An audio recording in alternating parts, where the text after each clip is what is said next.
friends, I'll pitch them on something because I didn't want to just like be cold pitching people I didn't know, like, you know, and like looking past them as human beings. It made me feel so uncomfortable. But it took me forever to make progress at various companies because I would be such like a, well, we'll see, you know, if I become friends. It'd take me a long time to get comfortable with people. Yeah, it's kind of sad. Where do you live, Jesse? I'm kind of back and forth bi-coastal between New York, where my 4 kids live, and California, where my girlfriend lives. But I do a lot of work, so I just kind of go back and forth between working over here and then back over to spend as much time with my kids as I can.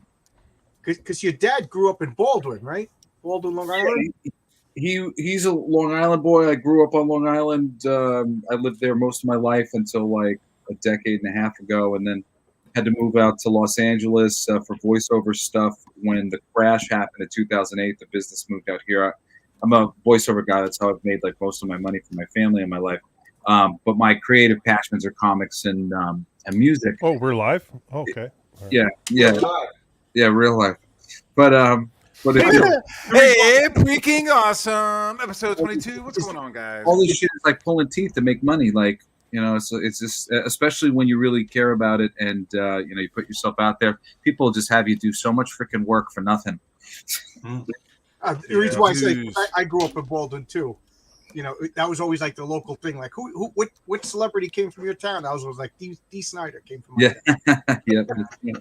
I can relate to that working for nothing, man. Yeah. With voiceover though, like how do you start with voiceover? Like, hey, I'm gonna do like some macaroni commercials, and then you work up to a car, and then then a cartoon, and then wait. How the hell did you start off with macaroni commercials? I don't know. I'm trying to think of like a small like, hey, macaroni tonight. Your brain is very interesting, Matt.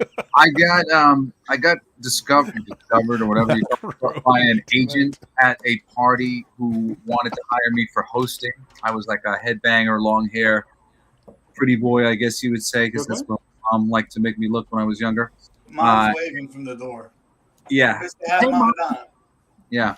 So I got hired by MTV as a VJ, and I was like a host on television for HBO and AOL and a lot of other things.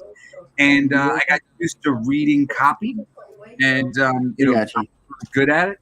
And then when I ran out of like casting agents to see in New York, and I was like this rocker guy, so I didn't only fit so many parts. Voiceovers, I fit every part. It didn't matter what it looked like.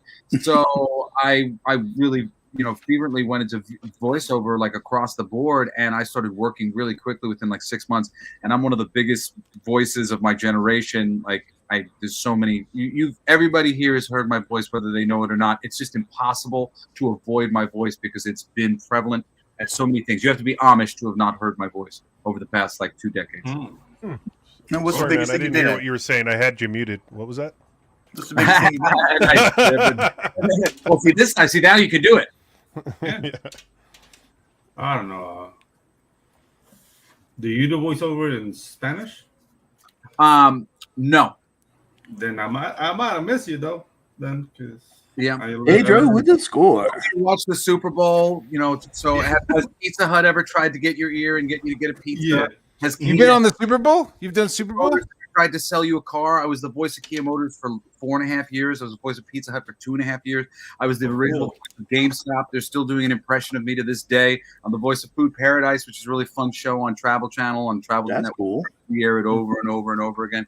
So like I've done video games and animation, and like I just do a lot of things. So I end up like being spread kind of thin, but like a little bit everywhere, and people don't know what to make of me because I'm a bit of a weirdo. Ain't we all? Have voice will travel. Yeah. It's just I do a lot of voice work too, but it's at my neighbor's house in the middle of the night with a megaphone, and it's non-paying.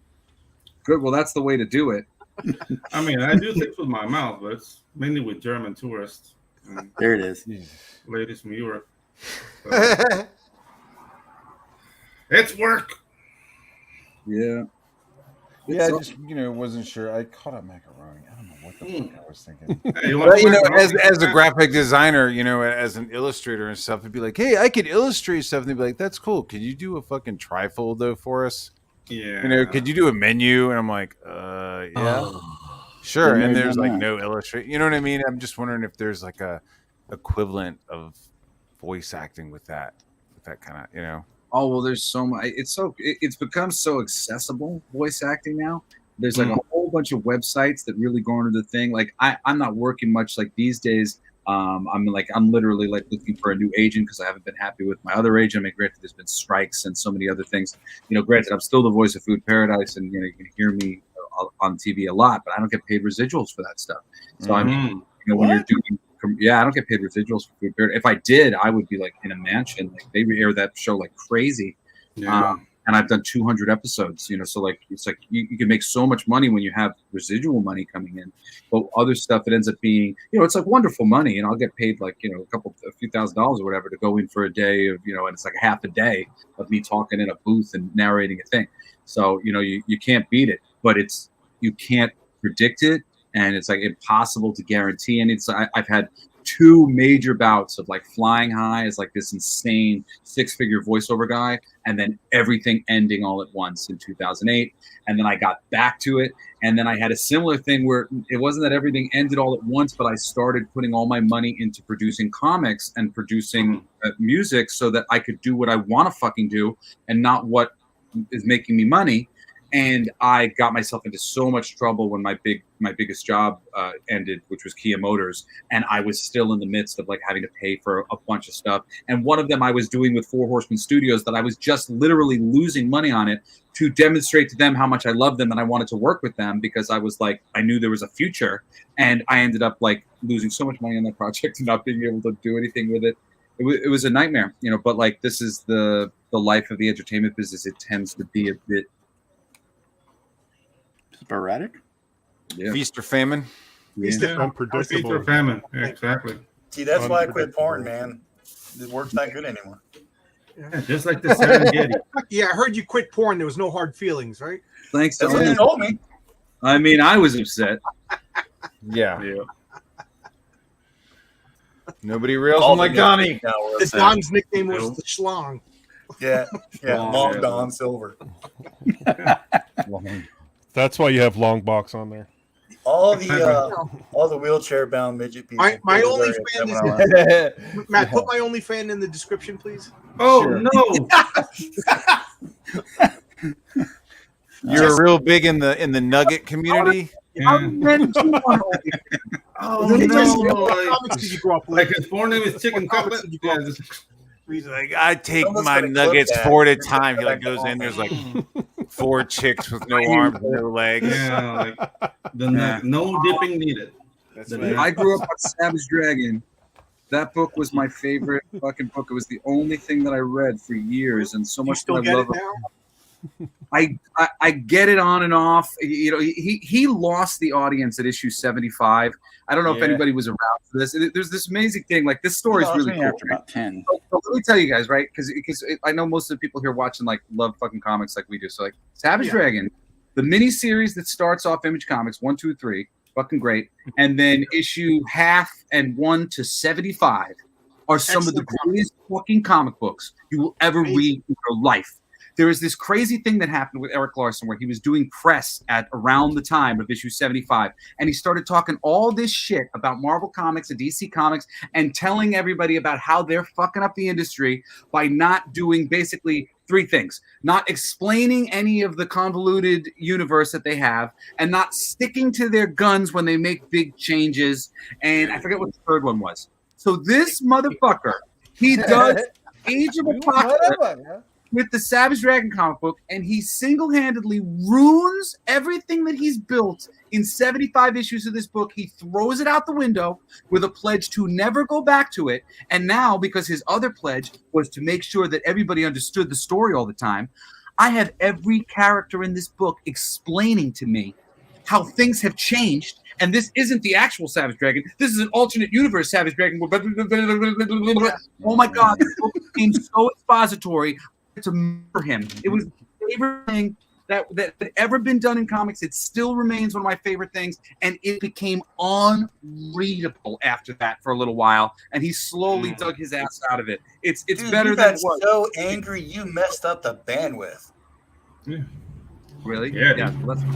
That's so angry, bro. The dark side of the Force is powerful with you, dude. I Not get as mad good. because I'm probably Yeah, they're just like Darth Vader Passionate as destroying the fuck lab. about Like, comic books, no. I get mad because I'm probably the only person on the planet that has every issue of Savage Dragon to current, you know, and Eric Larson has to be blocked on Twitter. Well, that's That's jacked up, dude. Eric goes back and forth between being really nice to me and then being a total dick to me. But it's totally. I think it's like it's a thing with some baby boomers.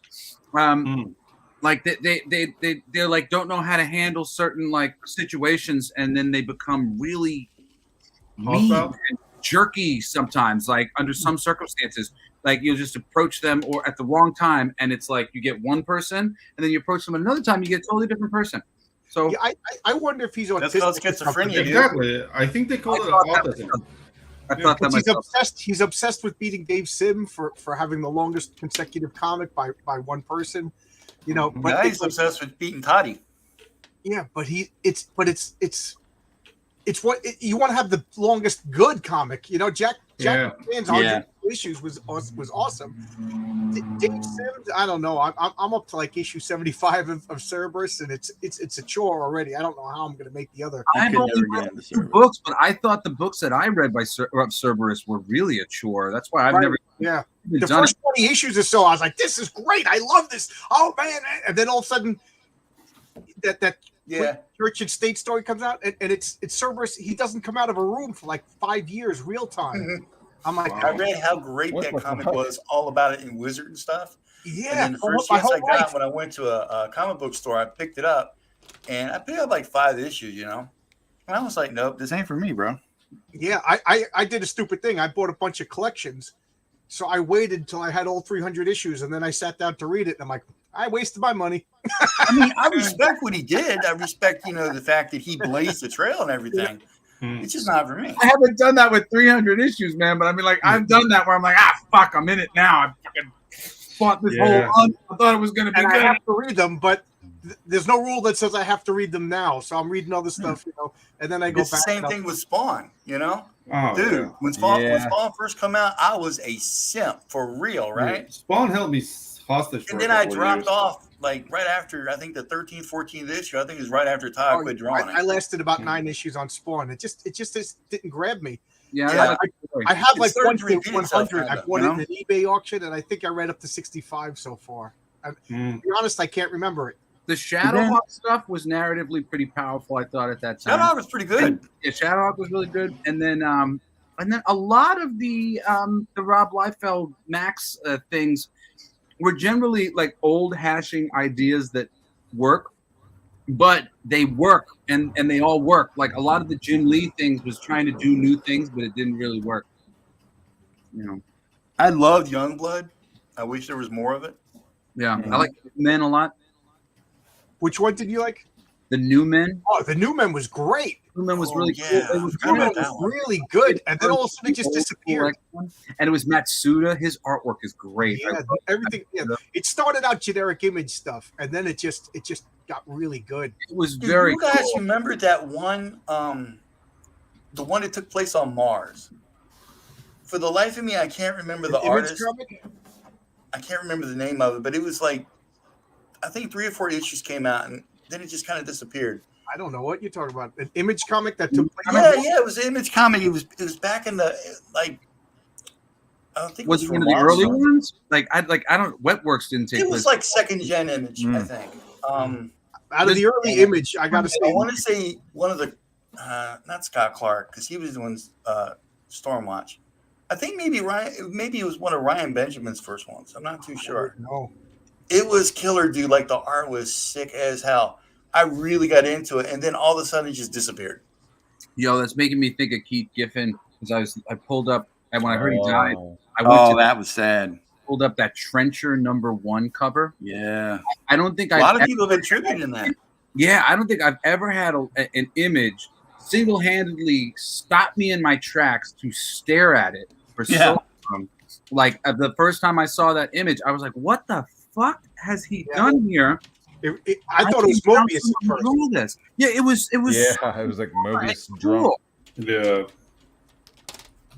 when it comes to the original Image comics, I was more excited about the concept of Image than the comics. The only one that I thought was really good was Gen 13. I stayed. That was for the most part I never good. read Gen 13. Was it good? Yeah, I thought Gen. He got better. It started off kind of but who wrote it? Once Campbell really found his footing with the art. Yeah, the art was outstanding. Oh God, yes. And then they had a team of good. Yeah, it was the only pre-Danger Girl Campbell. Yeah, the only bad was Chris Claremont when he did the second volume. That was unreadable. I don't think Chris Claremont. Most of Chris's stuff I've read is like later day Chris Claremont, and then I've dealt with him on panels because I've like posted a lot of panels for Wizard and different conventions over the years. And that sounds like a religion, man. So up his ass, I can't even stand it.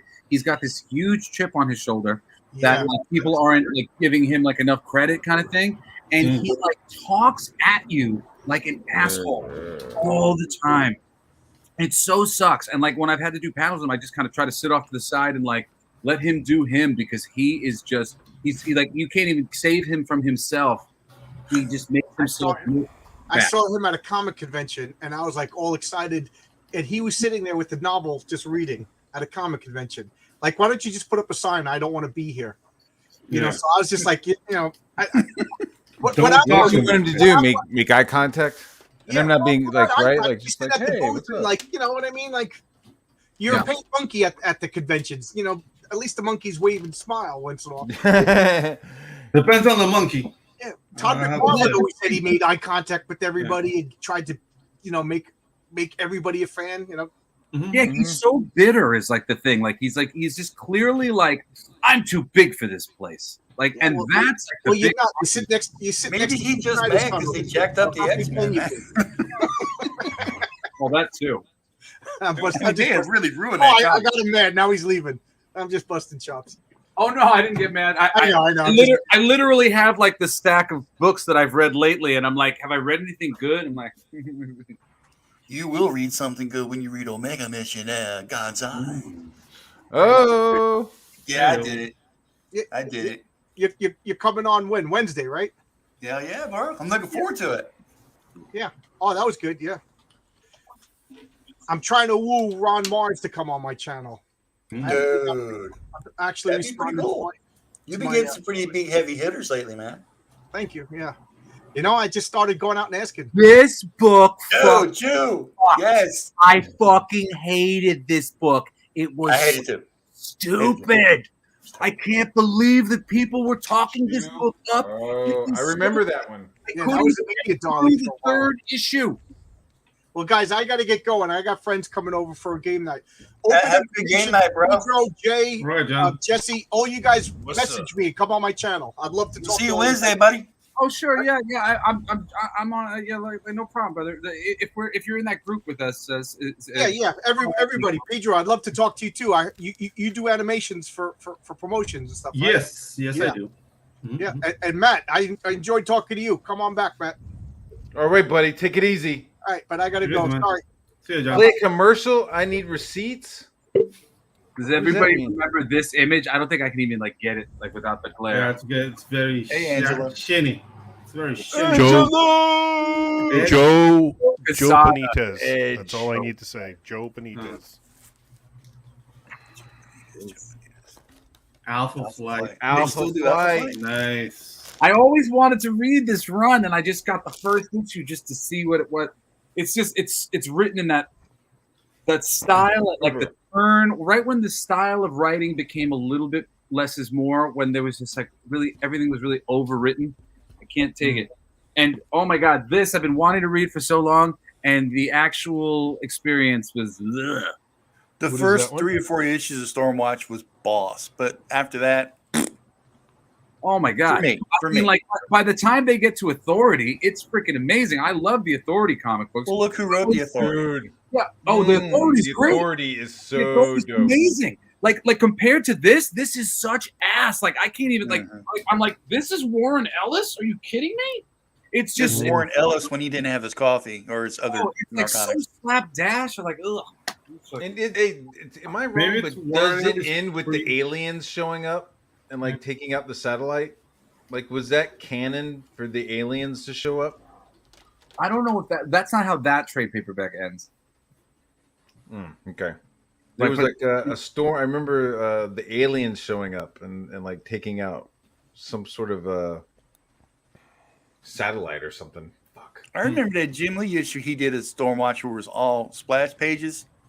The art was great, but the story made no sense at all. I couldn't understand. I couldn't make heads tails of it. Eric Larson did a page or did an issue that was all splash pages. One of my favorite comics of all time, Savage Dragon #8. Just straight up a fight. That's all he does is splash pages. Or Savage Dragon #7. But yeah, it's a great issue. Savage Dragon gets blown out the window of this skyscraper building where Overlord, the main bad guy of the initial run, lurks, and he's falling 100 stories from the side of this building. And you turn page, and he gets impaled by the point of the tip of a building, and the issue just ends with him landing impaled on the top of a building after being blown out the building. And the next issue, it's fucking amazing. And the next issue starts with the dragon hanging upside down, unconscious on the pole of the building, and then wakes up, grabs the pillar, and actually before he gets blown out the building, he gets his hand blown off. That was it. You turn, because it was all splash pages. So you turn the page, and Overlord's there, and it's like the first time they ever see each other. And the turn page is Savage Dragon has no hand, and you're like, holy shit! And then like page 2, Overlord shoots his friend, incinerates his friend, his best friend from that's been established from the book, gone, no hand, blown in the stomach, goes flying out the window. And now in the next issue, he pulls himself with one arm up off of the spire. And I got to get this comic now. Smashes into every piece of the building on the way down. It's an interesting action scene. Oh, dude, it's an interesting. He's done so many fucking interesting action scenes like that. There's another freaking fun one where this chick, the Fiend, who's this elemental, like, vengeful spirit thing that hooks up with the mother of a girlfriend that he had who got killed kind of because of him. She blames him or whatever. And she becomes one with this demon thing. This demon thing shows up when he's just like walking home from work, breaks every bone in his body, and throws him into a smokestack. And he heals and has to like climb out of the smokestack. Over time, it takes him a very long time to get out of the smokestack. Like, he is very good at dealing damage to Dragon, even though Dragon has healing powers and essentially can come back from whatever. The narrative of the book is really solid, and he's wonderful about just teasing the stories. The first 75 issues plus the miniseries and the half issue are some of the greatest comics done right I've ever read, period, will stand the test of time. Some of the stuff that came after that's whatever. But the first 75 and that early shit, fucking incredible. He goes and fights God or something. Like he's those are in those issues. I had that poster on my wall for the longest time. I can't with Eric Larson. I just can't. The only thing I liked about him was the Spider-Man, and then after that, I can't with Eric Larson. I met him once, and I just got the EBGBs from him. I just can't. I read an interview. He's a weird guy.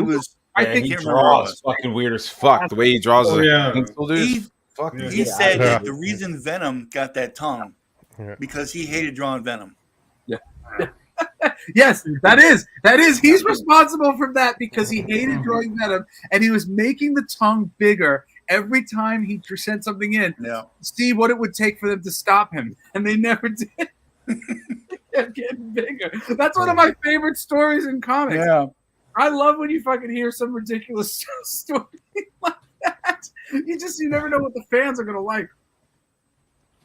Yeah, I just can't with Eric Larson. I know Savage Drake, and a lot of people liked that series, the first half anyway. But I couldn't get into, for whatever reason, I just couldn't get into him. Let me rephrase that. I just couldn't. Yeah. You worked really hard to get inside really hard. And phrasing. Yeah.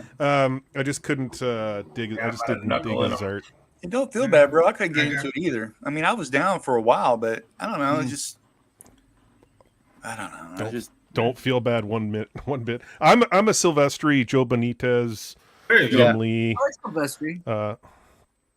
Joe Benitez. What's some of the Joe's claims to fame? He worked on The Darkness with Silvestri. He did Lady Mechanica. Darkness, man, that is one of the best concepts in comics right there. Yeah. Which one? And I wish to God they'd bring back proper Witchblade. Yeah. I don't know what kind of trash they're doing now, but it's nothing, man. When Turner and Christina Z and David Wall and them were doing it, pristine. Yeah, I was Turner. It Turner's did seem like they were getting something going pretty cool with it too, and it just didn't seem to materialize. I remember there was that moment with that Clayton Crane. Dude, he's a monster. He is a monster, and he was drawing one of the books for them too. And there was kind of multiple, I don't know what you call them, but they were kind of like Venom-ish things. They were all things like the Witchblade, like the Darkness. It was like the Children of the Symbiote kind of thing. Yeah. Yeah, it was kind of cool, but they seemed to like gave up on it. You check his Instagram? Who? He does Clayton Crane. Oh yeah. He does, I have him.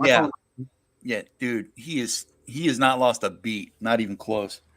His stuff. I think he might be my favorite Venom artist of all time. Really. What?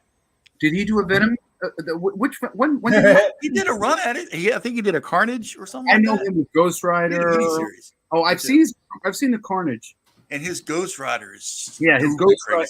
His Ghost Rider really creeped me out. Yeah, I mean, it was Garth Ennis. It was. I mean, there was the guy who had his head shoved up his own ass, and like, I was having a hard time. Ouch! I mean, the cartels do that thing down here. See, that's what writing comics is all about, kids. Mm-hmm. Yeah.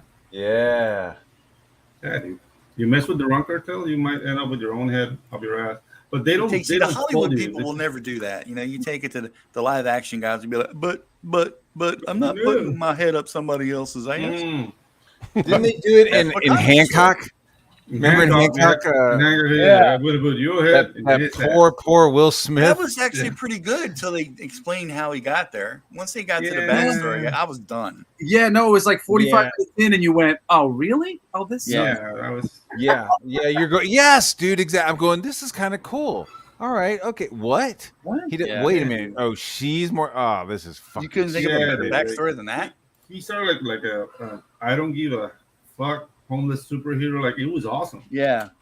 I thought that's how the whole thing was going to be, and then it took a hard left. It revealed itself to be the type of story that they should have warned me it was going to be, because I wouldn't have did this story. Exactly. Wouldn't it be cool if a motion picture that you thought was cool, like when they show the trailer, it doesn't just come with like a PG-13 warning or somebody that's like, this might suck really hard about 10 minutes into it.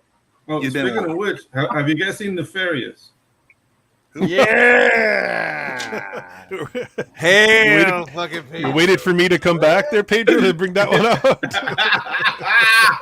Yeah. That looks Nefarious. Time for pull out my callbacks, fucking baby. guitar. Yeah. Oh fuck, bro! I love Nefarious. I don't. No. In all seriousness, like, Except for the last 10 minutes. Yeah. I'm like, yo, man, watch The last 10 Nefarious, minutes but don't blows watch up. the last 10 minutes. Yeah, the last 10 minutes blows up. I saw The Equalizer 3.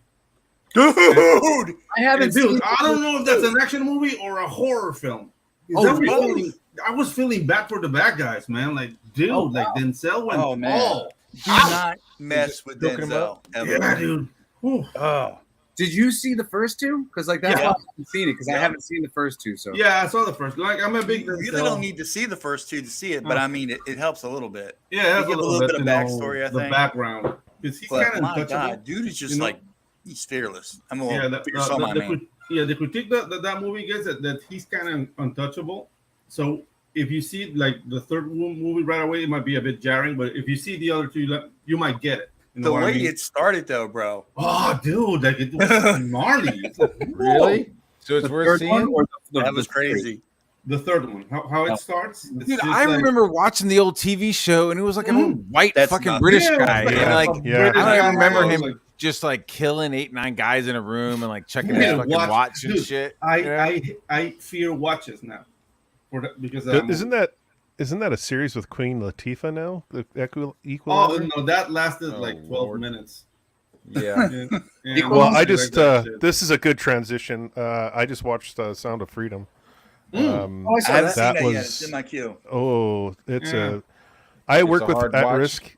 At-risk kids, and then watching that is just like really heavy. It's just like, oh, damn I don't know, like, dude. Columbus right next movie. to me, so it caught a lot of shit though.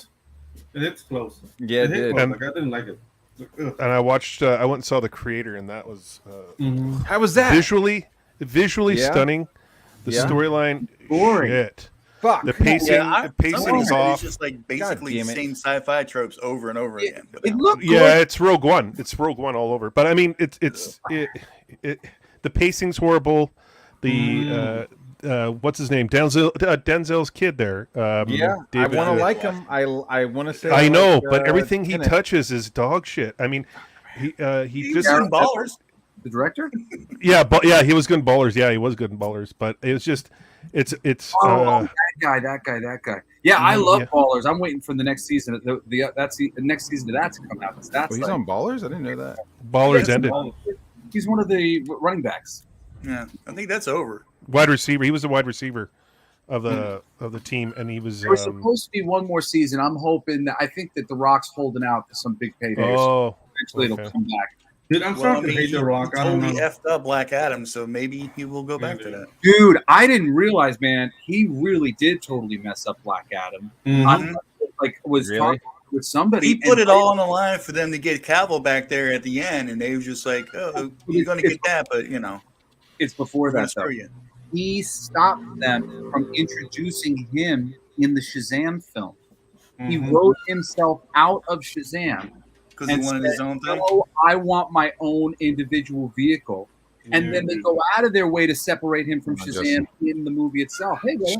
That would have been awesome, though, if he'd have been in the Shazam movie. He was in Shazam. Like that pissed me off so bad because I love the Shazam movie. And the first one. The second one was ass. Yeah, the second one was great.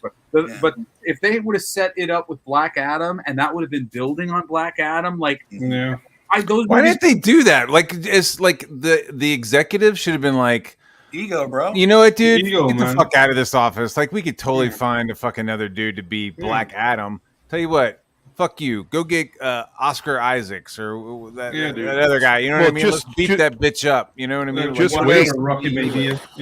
Just wait. Universal's supposedly buying Warner Brothers, so that's going to change the dynamics of everything. So I don't know. What now? I need to wrap my fucking big brain around that one. Who's buying who? Universal Studios is buying Warner Brothers. That's the strong rumors indicating that's going to happen. Yeah, but the way things are, what kind of books is Warner Brothers keeping, man? They bought AT&T and all this other. Now they're getting bought out. Dude, the way things are going now, basically is going to buy DC. Like, dude, there's all the IPs will be under Universal, and Universal, their motto is whatever Disney's doing, we're going to do the exact opposite. Yeah, so but you're dude, going to see that'll work. Doesn't Universal have a stake on the Hulk? Right? Yeah. They made a Hulk. That would be that'd be kind of fun. That's why Disney can't make like a decent Hulk movie because then Universal will get their fingers in that pie. So, well, that's when they had rights. Yeah, that's when they had rights to the Hulk. Like I think Sony. Yeah, Sony has rights to Spider-Man. And yeah, all those IPs are all over the place. Fox had X-Men and. I'd love to see just a kind of a more of a neighborhood Spider-Man TV show. Honestly, I'd love to see a little bit of that. Him fighting maybe Hammerhead and fucking fighting the Owl. You know what I would like to see? This dude, he goes from fucking being Spider-Man to like being in outer space. Yeah, in, like, Thanos. Fucking summer. You know what I mean? It was like, oh yeah, like, hey, you and all your friends are now in summer camp. Mr. Stark, I don't want to die, Mr. Stark. No, I mean, he went from neighborhood to Civil War. Dude, he went from neighborhood to Civil War, then to outer space. Poor kid, man. Yeah. So, I mean, my take on Black Adam is it just doesn't have any heart. I mean, I think for me, the DC movies, that's where they mess up, right? And that's really, I mean, and this might piss off some people, but that's fine. That's why I was like Marvel Comics, because they always felt like they had heart, where DC didn't seem like there wasn't any heart there. And the MCU was good till Endgame. After Endgame, it's all been downhill, bro. Yeah, the difference with all these Endgame. Yeah, after Endgame is all period pieces. Yeah. The difference is like every Batman movie you see, everybody's making that movie is on their fucking period. Yeah, exactly. That's what I mean by period pieces. Every movie you see done is like there's no depth to it. So like you watch Batman, tons of depth. You go to the family, you see the rogues, the rogue gallery. With Marvel, they just introduced villains and there's no layers to it. It's thrown in there. Like, what they need to do is just take a break from like Star Wars and Marvel and DC. They just need to stop doing them for a few years and then reintroduce. Yeah, because Star Wars the whole isn't thing. Fun anymore. It's garbage. It's complete Marvel, garbage. Please stop. Just stop. Like, well, Marvel announced that they just went out there and did whatever. They didn't have any like story written and anything done. It was just willy nilly. Let's just let's just do whatever.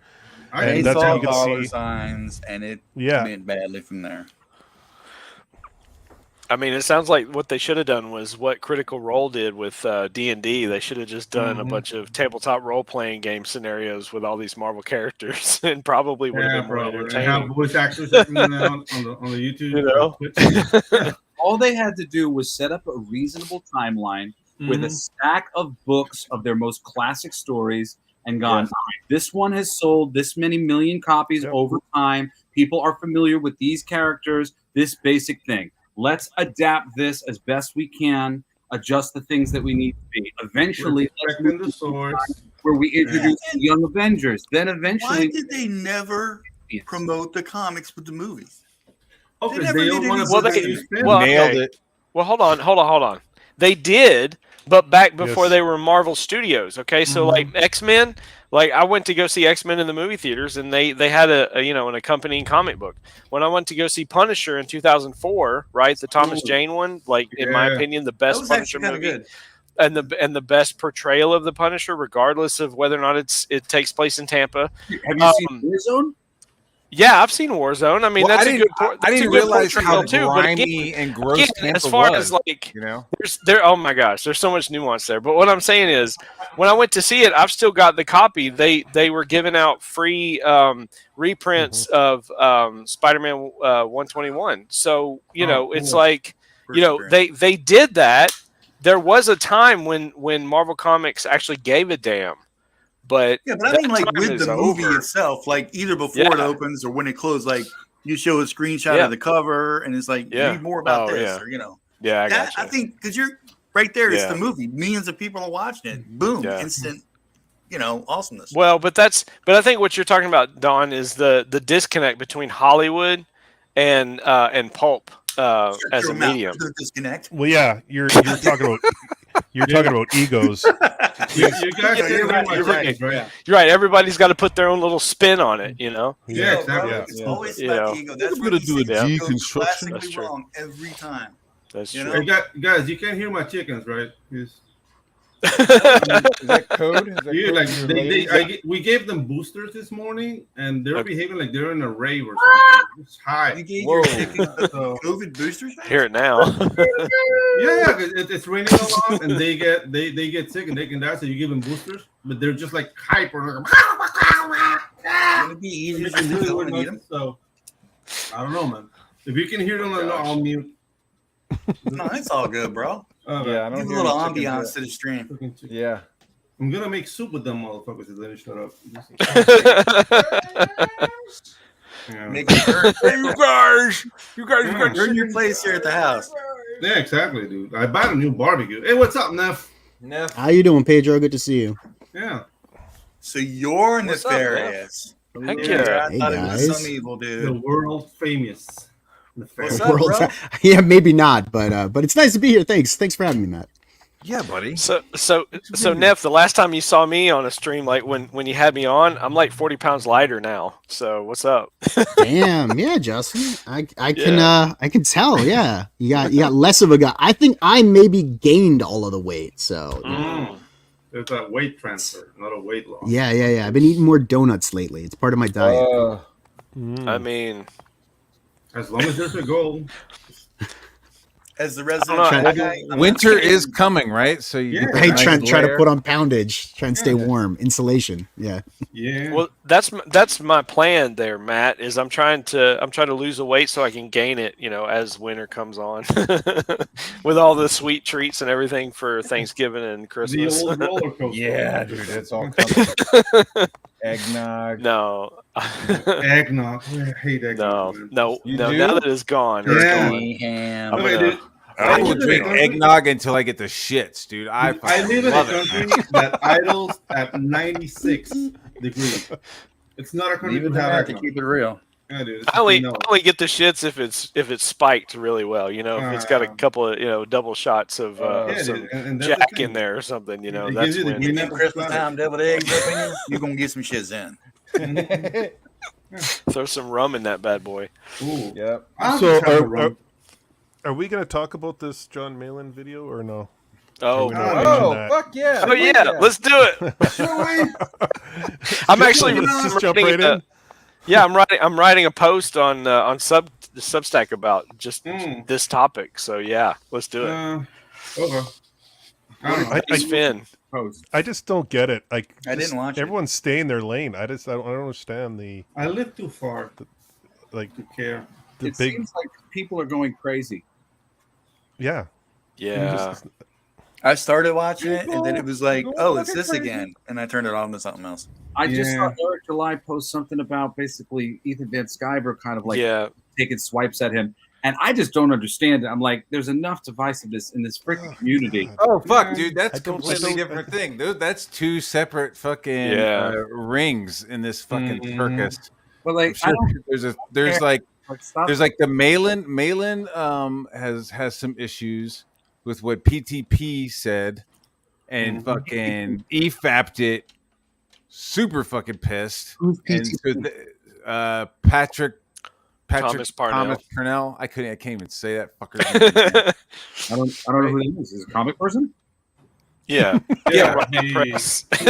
Somebody fucking help me before my fucking head explodes. Yeah, that's fine. Riot Press is his that's his imprint. Company, yeah. However. I don't know who he is. He does Johnny Phantasm. That's just one of his books. And Last of the Seekers, right? He's a writer? Yeah. Artist. He's a writer. I would say I don't even know if I'd call him a writer. He's somebody that puts together product. Yeah, Matt, come on. He puts together product. You know what I mean? He puts together campaigns.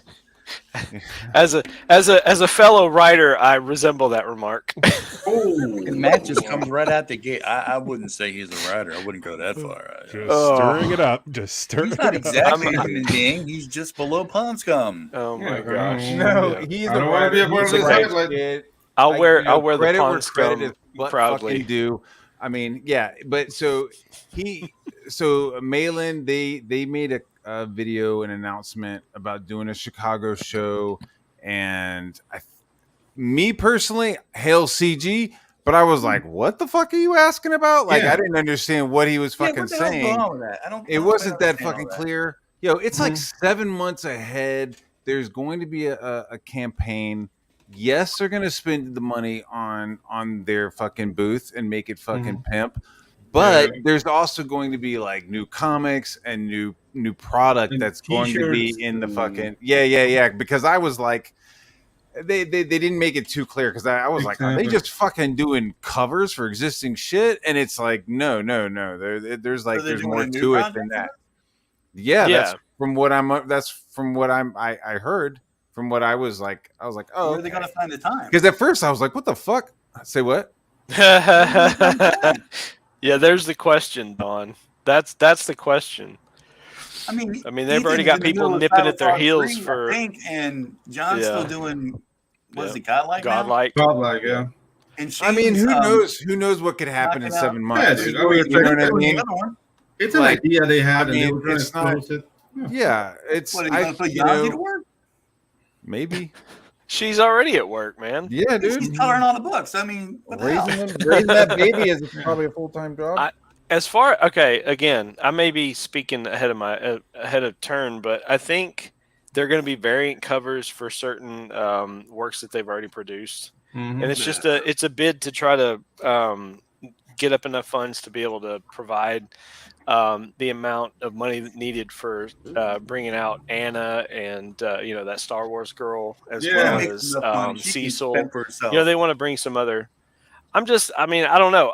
I was listening to some of John Malin's rebuttal today as he was kind of going through an EFAP, I don't know, man. I don't think just call it what it is. Just do crowdfund for the thing, and that Matt. Well, and that's the thing, right? And so he's they're not trying to be shady, here or there. It's I'm not saying they're trying to be shady. I just think I know, but it's that PTP's trying to, in a weird offhanded sort of way, is trying to say that that they're kind of like encroaching on his potential crowdfund for this this convention that's going on in Vegas, which is going to be around the same time, if not the same weekend, like the following weekend or something. They're stealing his thunder. I got you. Basically, it's another situation where PTP is being accusing somebody of stealing shit. Right. Yeah. And so, for me, I think. Oh boy. Okay, so here we go. I'm going to step in it. Wait, what's the accusing him of stealing? Squish. Boy. Well, that I don't know. So what I'm about to say, I guess, is going to be controversial, and that's fine. It's probably not even going to come out right, but I'm going to say it anyway. So here we are in right. Here we are, Comicsgate and Iron Age, right? We're in this movement away from mainstream garbage, right? So we're out here, we're trying to produce good stuff. And there are those of us that are fans that are trying to support good stuff. But the problem that I'm seeing is that while we want to be a community, right? Or supposedly like be in solidarity. That's the way I want to look at it. I want to look at us as being in solidarity as creatives and fans. Let's be in solidarity, but why do we say that we're all one community when we're a collection of different communities, if that makes sense? Gotcha. It's how can we be creatives while also being buddy with fans on that level? Because it's one of those things, like at some point we have to kind of like draw the distinction and say, okay, I need to make my stuff and not get in other people's business. Yeah. Right. Okay, Justin, can I say something real quick? Sure. Because the thing is, like, the community, that's beautiful for fans, for backers. I have the power. But we are businesses. Right. Exactly. We can't go out of the way to tell somebody else what he's gonna do. Hey, are the dates clashing? Tough titty crackers, baby. It's business. Absolutely. You let the market decide who they're gonna back. If the big guys are going to Chicago and you're going to Vegas, I'm sorry, baby, but you can't tell people what to do. You know what I'm? Absolutely, what I mean? I'm with you there, and that's my point. That's my point. There's solidarity, right? And then and then it comes down to what each one of us as creative entities or creative collaborative groups or however it is that we ourselves create our own stuff, right? We have our own thing. Then we have those that we choose to associate as creators, right? The fans have their community. Exactly. But what's so weird is all of this, we all feel this weird need to like be lumped in with one another in this parasocial relationship that's not, it's so murky and creepy and just strange, man. I mean, you don't want to be lumped in with me, dude? Of course, I love you, Don. You're the bomb, man. The way you did Corn Dog. I use deodorant. I don't smell that bad. Jesus. Guys, at the end of the day, this is all escapist entertainment. And I really think that part of it is lost the moment you make it any sort of partisan anything. I can't, at the end of the day, like I side with the fandom because I'm a fan. But like any choices that are made amongst the fans to like break up into little groups and that's the exact opposite of what I want to see. I want to see us return to this place where we're accepting. Absolutely. Basically, you being here means that you'd like to see a more interesting world than we're seeing right now. You know, that's what it means to me. Every one of you guys who's a beautiful artist, that's because you see something in your mind that you don't see, and you want to bring it to life. Like I want to bring these stories to life and these characters to life, and that's what it's all about. It's not about all this divisive political shit that's like seeped into our culture. So like I'm just about like, yo, get the fuck out of my culture. And like I want to be cool with everybody. I don't want to go through my life picking fights with all these people who generally I know are on the same page with me on like fucking 99.9% of the stuff. There's all these divisive issues that like we can't figure it out. And that's where we focus. We focus all of our attention on things that we can't work out.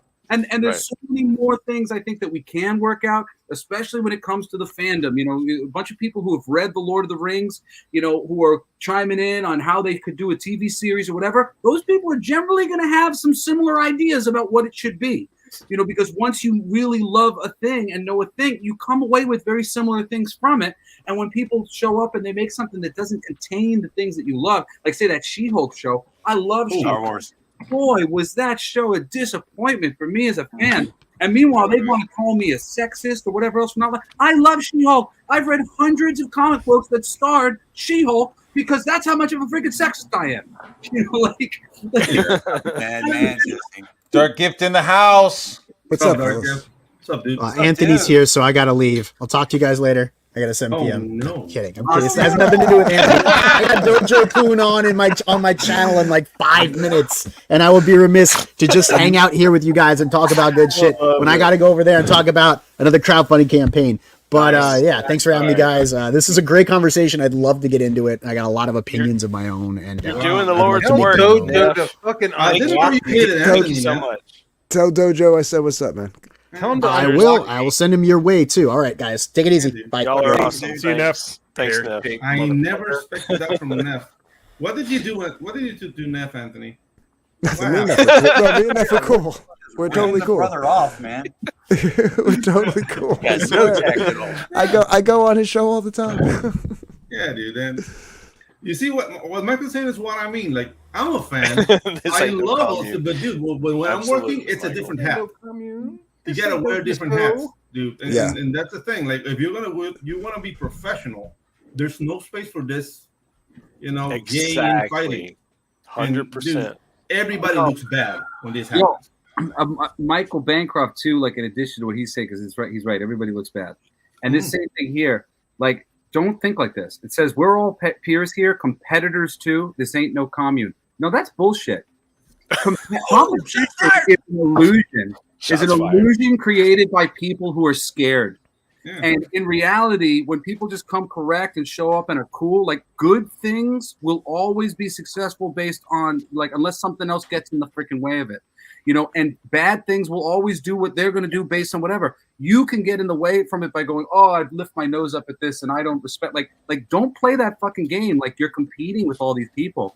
Comic books is a community, and people who love comic books like me, I just want to read good comics, man. I think he means more. No, I think he means more of like a friendly competition, right? It's like, I made. We're not. This is like. You know, it's like, oh, you made 10 grand on your campaign. I'm gonna go make 11. You know what I mean? Like, I mean, yeah, there's friendly competition. At least for me. I mean, there's some people where you're never gonna catch up to Malin. You know, you're never gonna catch up to. I mean, who knows?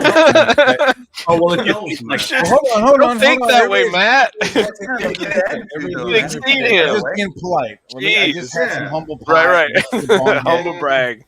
I'm taking a bonehead. I'm fine. I mean, it's like it's like a friendly competition. You know what I mean? It's like I'm not like looking at Bancroft stuff and it's like fuck that guy.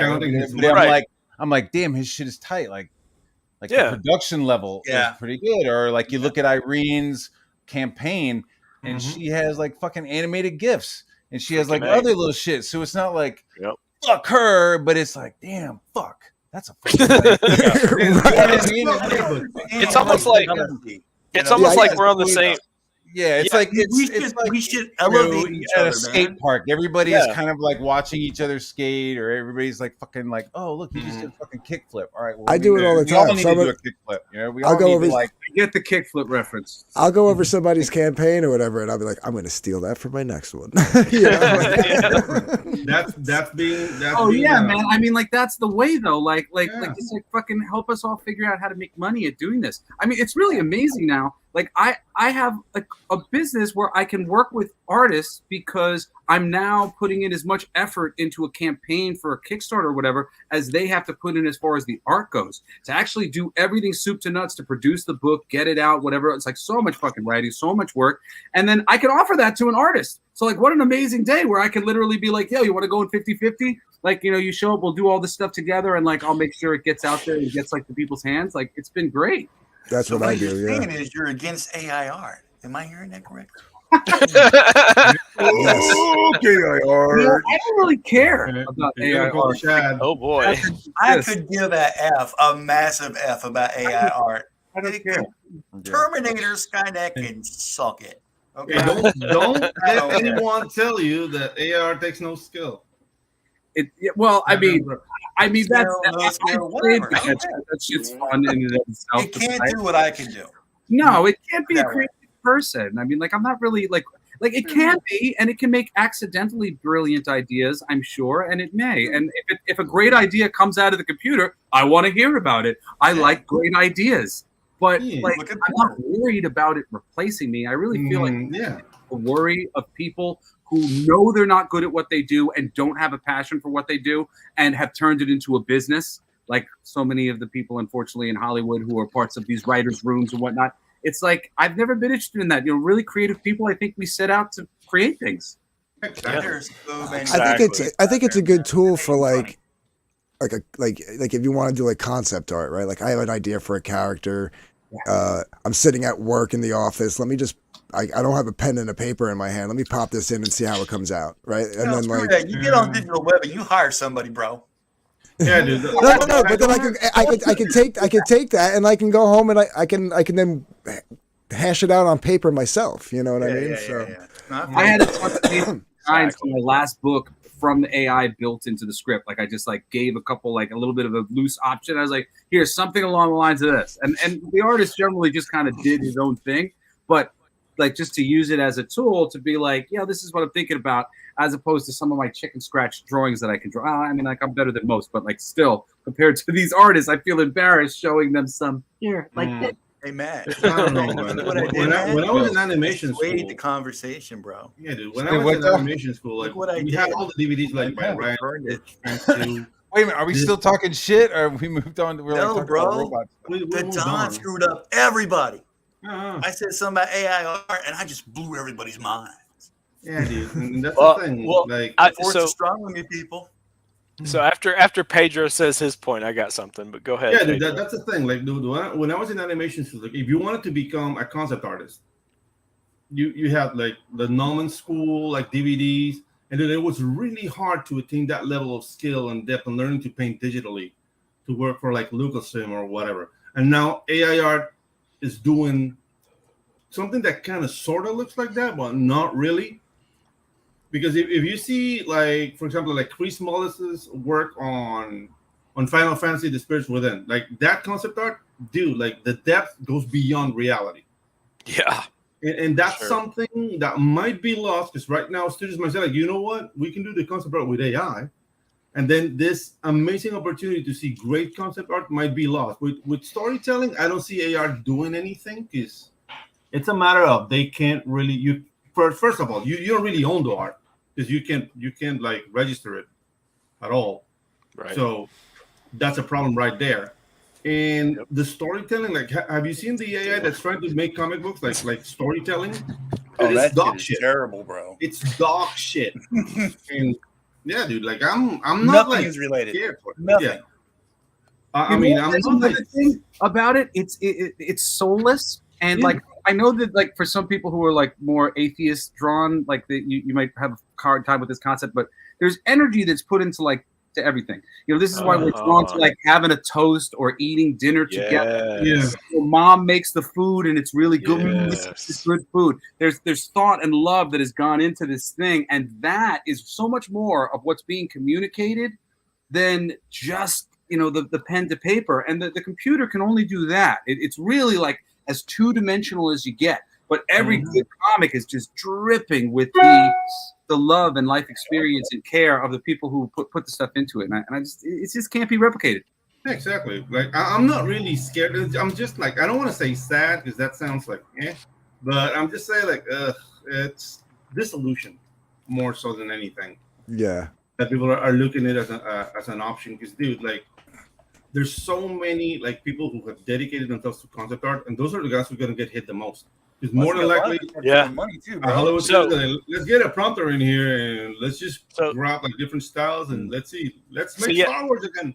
So I want to take this moment to shout out my namesake. There's a guy out there named Justin Sweet. His Justin J. Sweet. He's a concept artist for Marvel and DC. I mean, Marvel and Disney, as well as he's done novel covers for Song of Ice and Fire. So Really?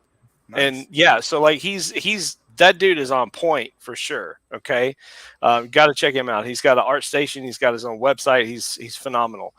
But I want to say that for me, I like to make AI art.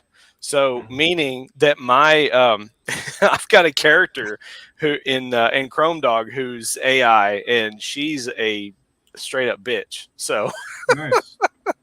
And so with that, like I'm taking it to the other side. Like I'm using the comic book medium to showcase just how AI can be humanity's like worst enemy.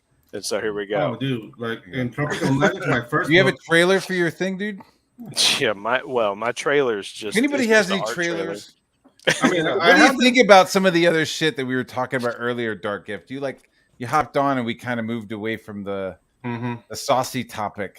I feel like I came in and I heard Jesse talking about, I guess it sounded like, the culture war. Is that what you guys were talking about? Yeah, kind of. We were talking about Malin and the Malin and the PTP. Oh, geez. I just did drama. Yeah, I just did a quick unboxing stream. And we kind of touched on that. I don't know if I want to put too much into it right now until I can actually like wrap my head around everything, because there's a lot going on, man. The last like 3 days has just been nonstop. Dude, that's what I'm like, multiple, because he was like, "Are you talking about that?" And I'm like, "No, that's another topic." There's like a 3-ring circus right now. Yeah, it's been a year. It's been a year. That's all I've seen. You're absolutely right, Jay. Oh my gosh. I've been here for 1 year, and all I've seen is everyone pick at each other, and it's just like, well, dude, what the hell are you guys doing? Crabs in a bucket, man. I've been here since day one, and I've seen it all go down, and like, so that's like just like the sporadic, like the one-offs, like okay, those two are fighting today, okay, whatever. Okay, a month later, those two are fighting, okay, whatever. But like for like seriously, like just like what's literally gone on in like the last like. I mean, just watching what Eric has gone through in the last couple of weeks, but with the whole Dick Masterson, Vito, and those other guys, and all that stuff. Man, they need to like. I wish you could just ignore them, man. They need to right, fucking dick, dude. Fuck. Like, but then like, and then to see what happened. Like the whole like, you saw kind of what happened with PTP in the beginning of the summer, and then you kind of thought that was like kind of fading, not fading away, but just like the waters were calming a little bit, and then boom, it just, oh man, my mind was blown last night. I got home from work and all I did was watch streams just to catch up on everything. Yeah, but you had the intermediate thing with Sean Gordon Murphy, that whole debacle. It's kind of like okay, drama, and there's like, here's this little medium thing, and it's like, let's go really high again, and at what point do we just, here's my question as a community, At what point do we stop the kayfabe and just, if you're just gonna drama farm, just drama farm, right? Well, I've said this since day one, right? And this is the issue, really, what it comes down to. These guys could be having legit squabbles, right? It's like two friends sitting at a bar getting into an argument, and maybe they even get into a fist fight, right? Sure. A couple of days later, one calls the other one, they sit down, have another beer, and they make up. Or they don't. Right? It's just one or the other, right? Creepy, man. But that's how real... Somebody cries. That's the what is that thing? But that's how, like, in real life interaction works, so right? Cool. You don't have 10,000 people watching it happen live and then getting involved in it. Exactly. Right? 100%. So what happens is, and I said that this is how I got the title of first neutral guy, and then fence sitter became the nickname, and then I had a show called Neutral Ground. Like I get it. Yeah, people are telling me neutral ground. I should be doing neutral ground shows. Like I have it lined up for like, but like, yeah, I mean, some infighting is some serious. I mean, I fucking like butt heads with people on Twitter. And it's not real. Butt heads? Is that what you call it? Because I mean, it sounds like it's all out napalm, man. My replacement for Grand Theft Auto. Since I don't play Grand Theft Auto, I go on Twitter. The point I was like that. Yeah, but like, the point I was trying to get at, the hatchet can be buried. You know what I mean? Like most of the time, it's like just fucking. It's just bullshit talk, and like you can move on. But like with Patrick. That's like, it's like getting almost legal, where he's like lying about me and telling people that I've like done shit and I haven't. Yeah. Just like he's telling Ethan that I was the one fucking I was responsible for fucking with Dale, you know. And it's just like, dude, like now that you're like doing that and you're talking to people who like, and Ethan's like, man, he's kind of fucking with you and me working together. Right, so it's like, okay, so that turns slanderous. You know what I mean? That's not just like kind of fighting on Twitter. That's like somebody really fucking with me. And then I was like, what about this artwork, dude, that I did? Like, are you gonna sell it? And he was like, I'll fucking destroy it. So it's just like, fuck. See, and that's, you know what I mean? And so I'm going, look at this fucking snake. There's a fucking snake in the room, and nobody fucking listened to me. And then like he starts fighting with fucking Sean Gordon Murphy, then fucking Malin, then Malin again, then Ethan. You know what I mean? It's like the fucking snake, dude.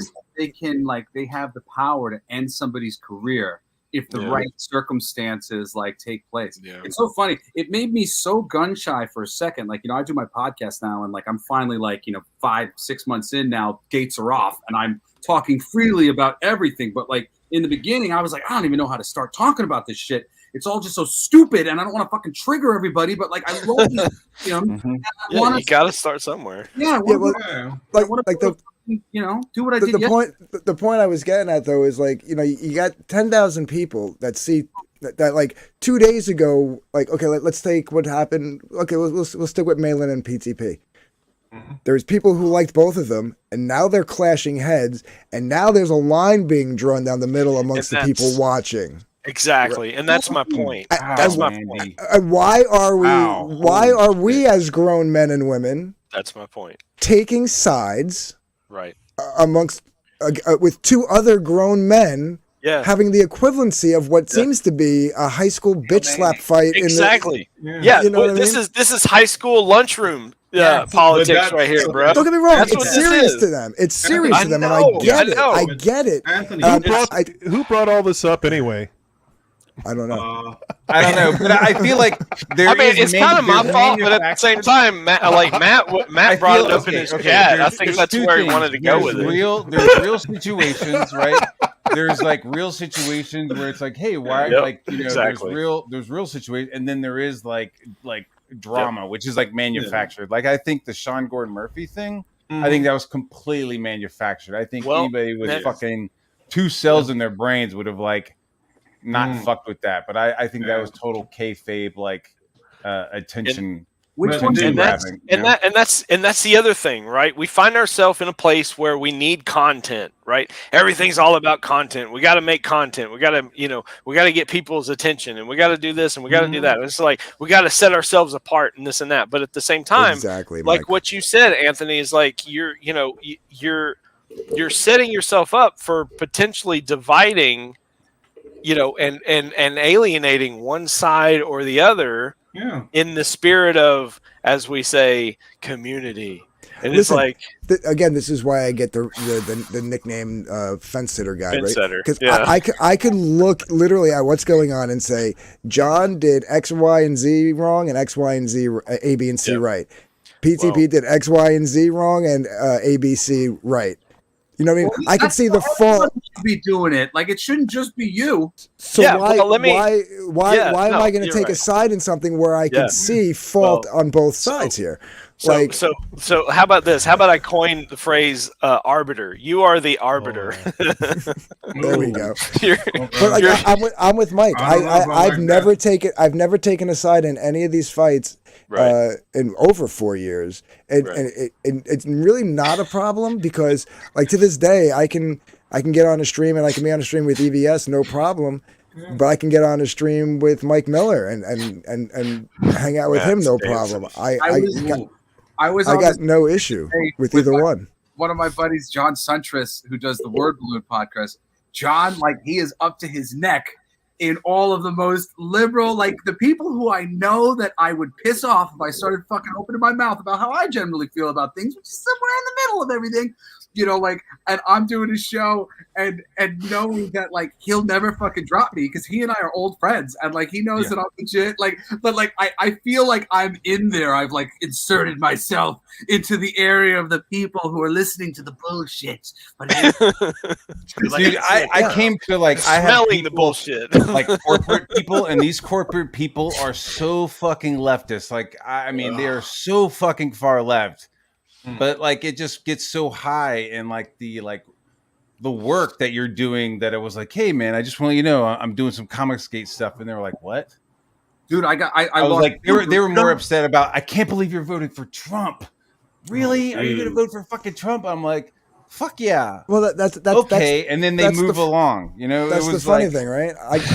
I go on JDA show. It's literally a bunch of Christian conservatives, and I am the old school '90s liberal pagan guy, right? Like, so you know what? It was like they were like, you're what? You're Comicsgate? What is that? That's like a comics thing, and I was like, yeah. And then it just was like, well, are you gonna get those storyboards done? Well, yeah. They're like, okay. Like, did not give a fuck. I'm like, yeah, it's like I could have said anything. They just wanted to make sure, like, I was getting my storyboards done. You know what I mean? They didn't give a fuck. Dude, you know the problem that we're fighting over the internet. In real life, when I get in fights, I give people weed. That's him. You're the cooler. You're the cooler. You're not the bouncer. You're the cooler. It's like, hey. It's like, hey, here's a drink. How many times in Comicsgate I wish I could have passed a joint through the screen. Bring out the yayo, right, Pedro? Bring out the yayo. Hey. Bring out the lines. Just hit this. Just hit this. Come back to this argument in 5 minutes. I would say most beefs could be solved with a joint for sure. Exactly. I would say 99.9 times the issue could be solved with a joint. We should, or at least forgotten me about. Me and JDA are fucking homeboys now, dude, man. It's remember the move the needle movement? Just takes a little bit of weed. We should do the pass the joint movement. When the fighting starts, we just that reminds me of a classic Johnny Carson joke. It was like, and Johnny Carson says, what is the most common word in 1970, right? And so, and kind of stump different people or whatnot, and then he goes, it's this. He says, here. I'm telling you, next time, I swear to God, this is what we should do. Next time you run in, you're on Twitter and you run into one of these fights going on, just put the hashtag pass the Dutchie. Right? The Dutchie, yeah. Because everybody's going to start singing that song in their head. Pass the Dutchie to the left-hand side. Puff, give, motherfucker. Exactly. I agree with Bancroft. I would love to meet up with a lot of these people. Like, yeah, dude. I've met a lot of good people, and I've said this on my stream. Like, I have not met one bad person, and I've been fortunate. And I mean, there's one, but he'll never be. I met one, but he won't be back. But I mean, I've met a lot of good people, and I've had great conversations, and I think meeting up and just shooting the shit and having fun would be great. Like I'm not gonna lie, I wish I could have been there in Tampa. It looked like a lot of fun. Me too. But I mean, that's my biggest regret of this year. Ready. Yeah, some what the fuck are those called? Hawaiian shirts. Like I have several Hawaiian shirts. So sitting around with older guys with Hawaiian shirts on, smoking cigars, that would have been fucking dope. Well, and that's the thing that's really bothering me here is there's this confusion now. It's like, okay, well, which con do I go to? Because I mean, let's say I can only afford to go to one, right?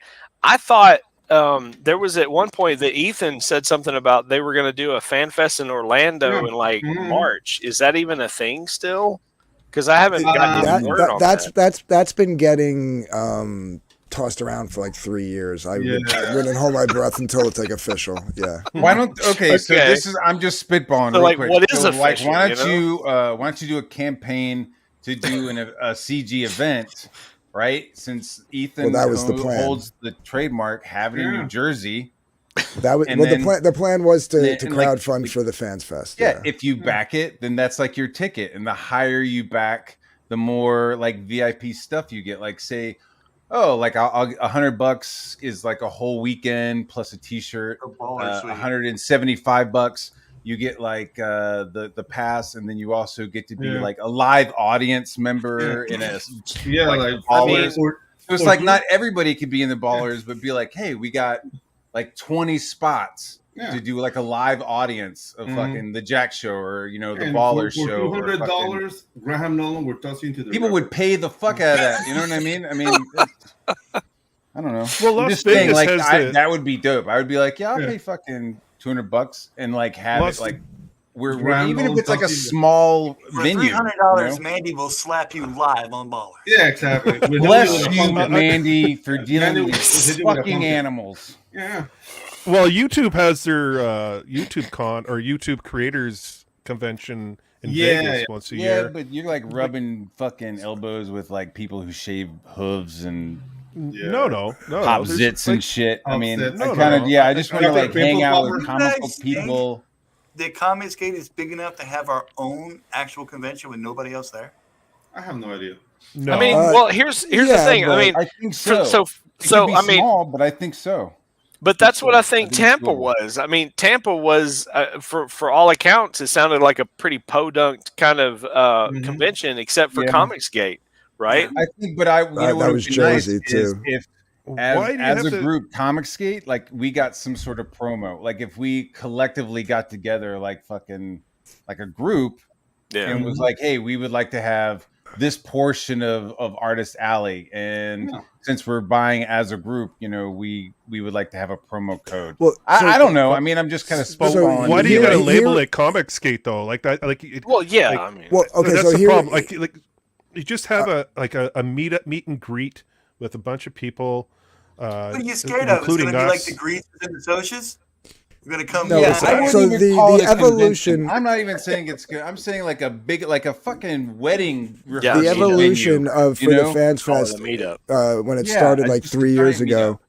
The evolution was it wasn't just Comicsgate. It was Comicsgate. It was Fandom Menace. It was the world class bullshitters, I guess. Yeah, it was it was all those guys when they were all still together. It was it was Nerdrotic and we were a big happy Geeks and Gamers and World Class Bullshitters and all those guys. One big happy family. And all those fans and then it was also the Vic Mignogna supporters, the anime guys and stuff. It was supposed to be a bunch of it was going to be 3 big, huge fandoms getting together. That was the original thought process, and then there was all the falling outs, right? Who fell out with this one? Who fell out with that one? So now it is kind of limited to just the comic book fandom, and I think that it should probably still try to reach out. I was thinking, okay, well, we got the Iron Age guys popping up now, the authors, the Eric Julys, all this. but now we have a falling out going on there now. So it's like I don't get that. Like, why think small? Why think small? We should be thinking outside the box. Session like they got in hockey. Okay, you stick them in a booth. Say, okay, you're in the doghouse for 30 days. All right, and then after that, it's in the past. I'll forgive them. Come on back. Well, right. The idea was if you got all three big, huge fandoms together, right, and you made this event, which would be a pretty decent sized event, then people outside of those fandoms would be like, hey, what convention is that? Let's go check that. And you'd get other people to show up, right? Like, you know what I mean? But you needed a good size footprint to get that attraction to the outside normies, I guess. You know, the people who are involved in all this. That's what I'm saying. Yeah. Why we're in a group that's a very small niche group. Very, very, very small niche group. And comic books are dying already. Like the sales are showing that comics it's not fine, good for man. comic books. Sure. Comics are fine. What are you talking about? Why are you so happy with a small little group of people when you should be looking outside and trying to get more people getting more at the people books and going to different cons, different things? Yeah, we're comic book people, but that doesn't limit. Just say, oh, well, I'm a comic book person. I just got to be doing comic books. Let's go do other things. Yes, maybe go to YouTube cons. Go to different cons and promote. And once you do that, then your book starts selling. As long as we do furry cons, I'm all for it. No, I think we should go to other cons also. I draw the line at furries, though. But no furry. Oh boy. No. putting together a specific con to honor like what's going on like here, we should still try to reach out to these other groups of fandoms that have like. Did you know how many? What they call like the YouTube musicians, the indie musicians that are on YouTube doing cover songs, just so when you go to their videos, they direct you to their Spotify for their original music and all that. Yeah. You know how many of them are actually like kind of, if you want to talk about the culture war, on our side of the line on the culture war, like that would like probably say, I'll come do like a half-hour set in the middle of a con, like. And you get totally agree. And the overlap between musicians and nerds is huge. Yeah. Speaking as a musician who played in bands for 25 years and is a nerd, you know what I mean? Like, so yeah. So like, you get those guys to bring, and then their fans show up because they just want to go see their favorite YouTube musician, indie musician play live.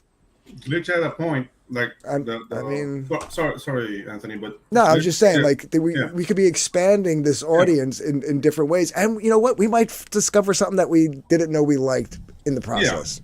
Yeah. But let's make a great point there. It's right. It was right. Like they weren't clear because I didn't get it, but I speak coconut English. When like Malin, EVS, and Shane were talking about going to Chicago, like they wanted to expand the thing and bring more people. So it was mostly like to promote CG, but then it became a fight with PDP, like Vegas or Chicago. And I don't know, it turned ugly. And now everything is mirrored in shit. Oh, I get that. I totally get that. But I'm trying to say is we got to look outside the box and try to get like for all of us, because like especially for events, I'm not.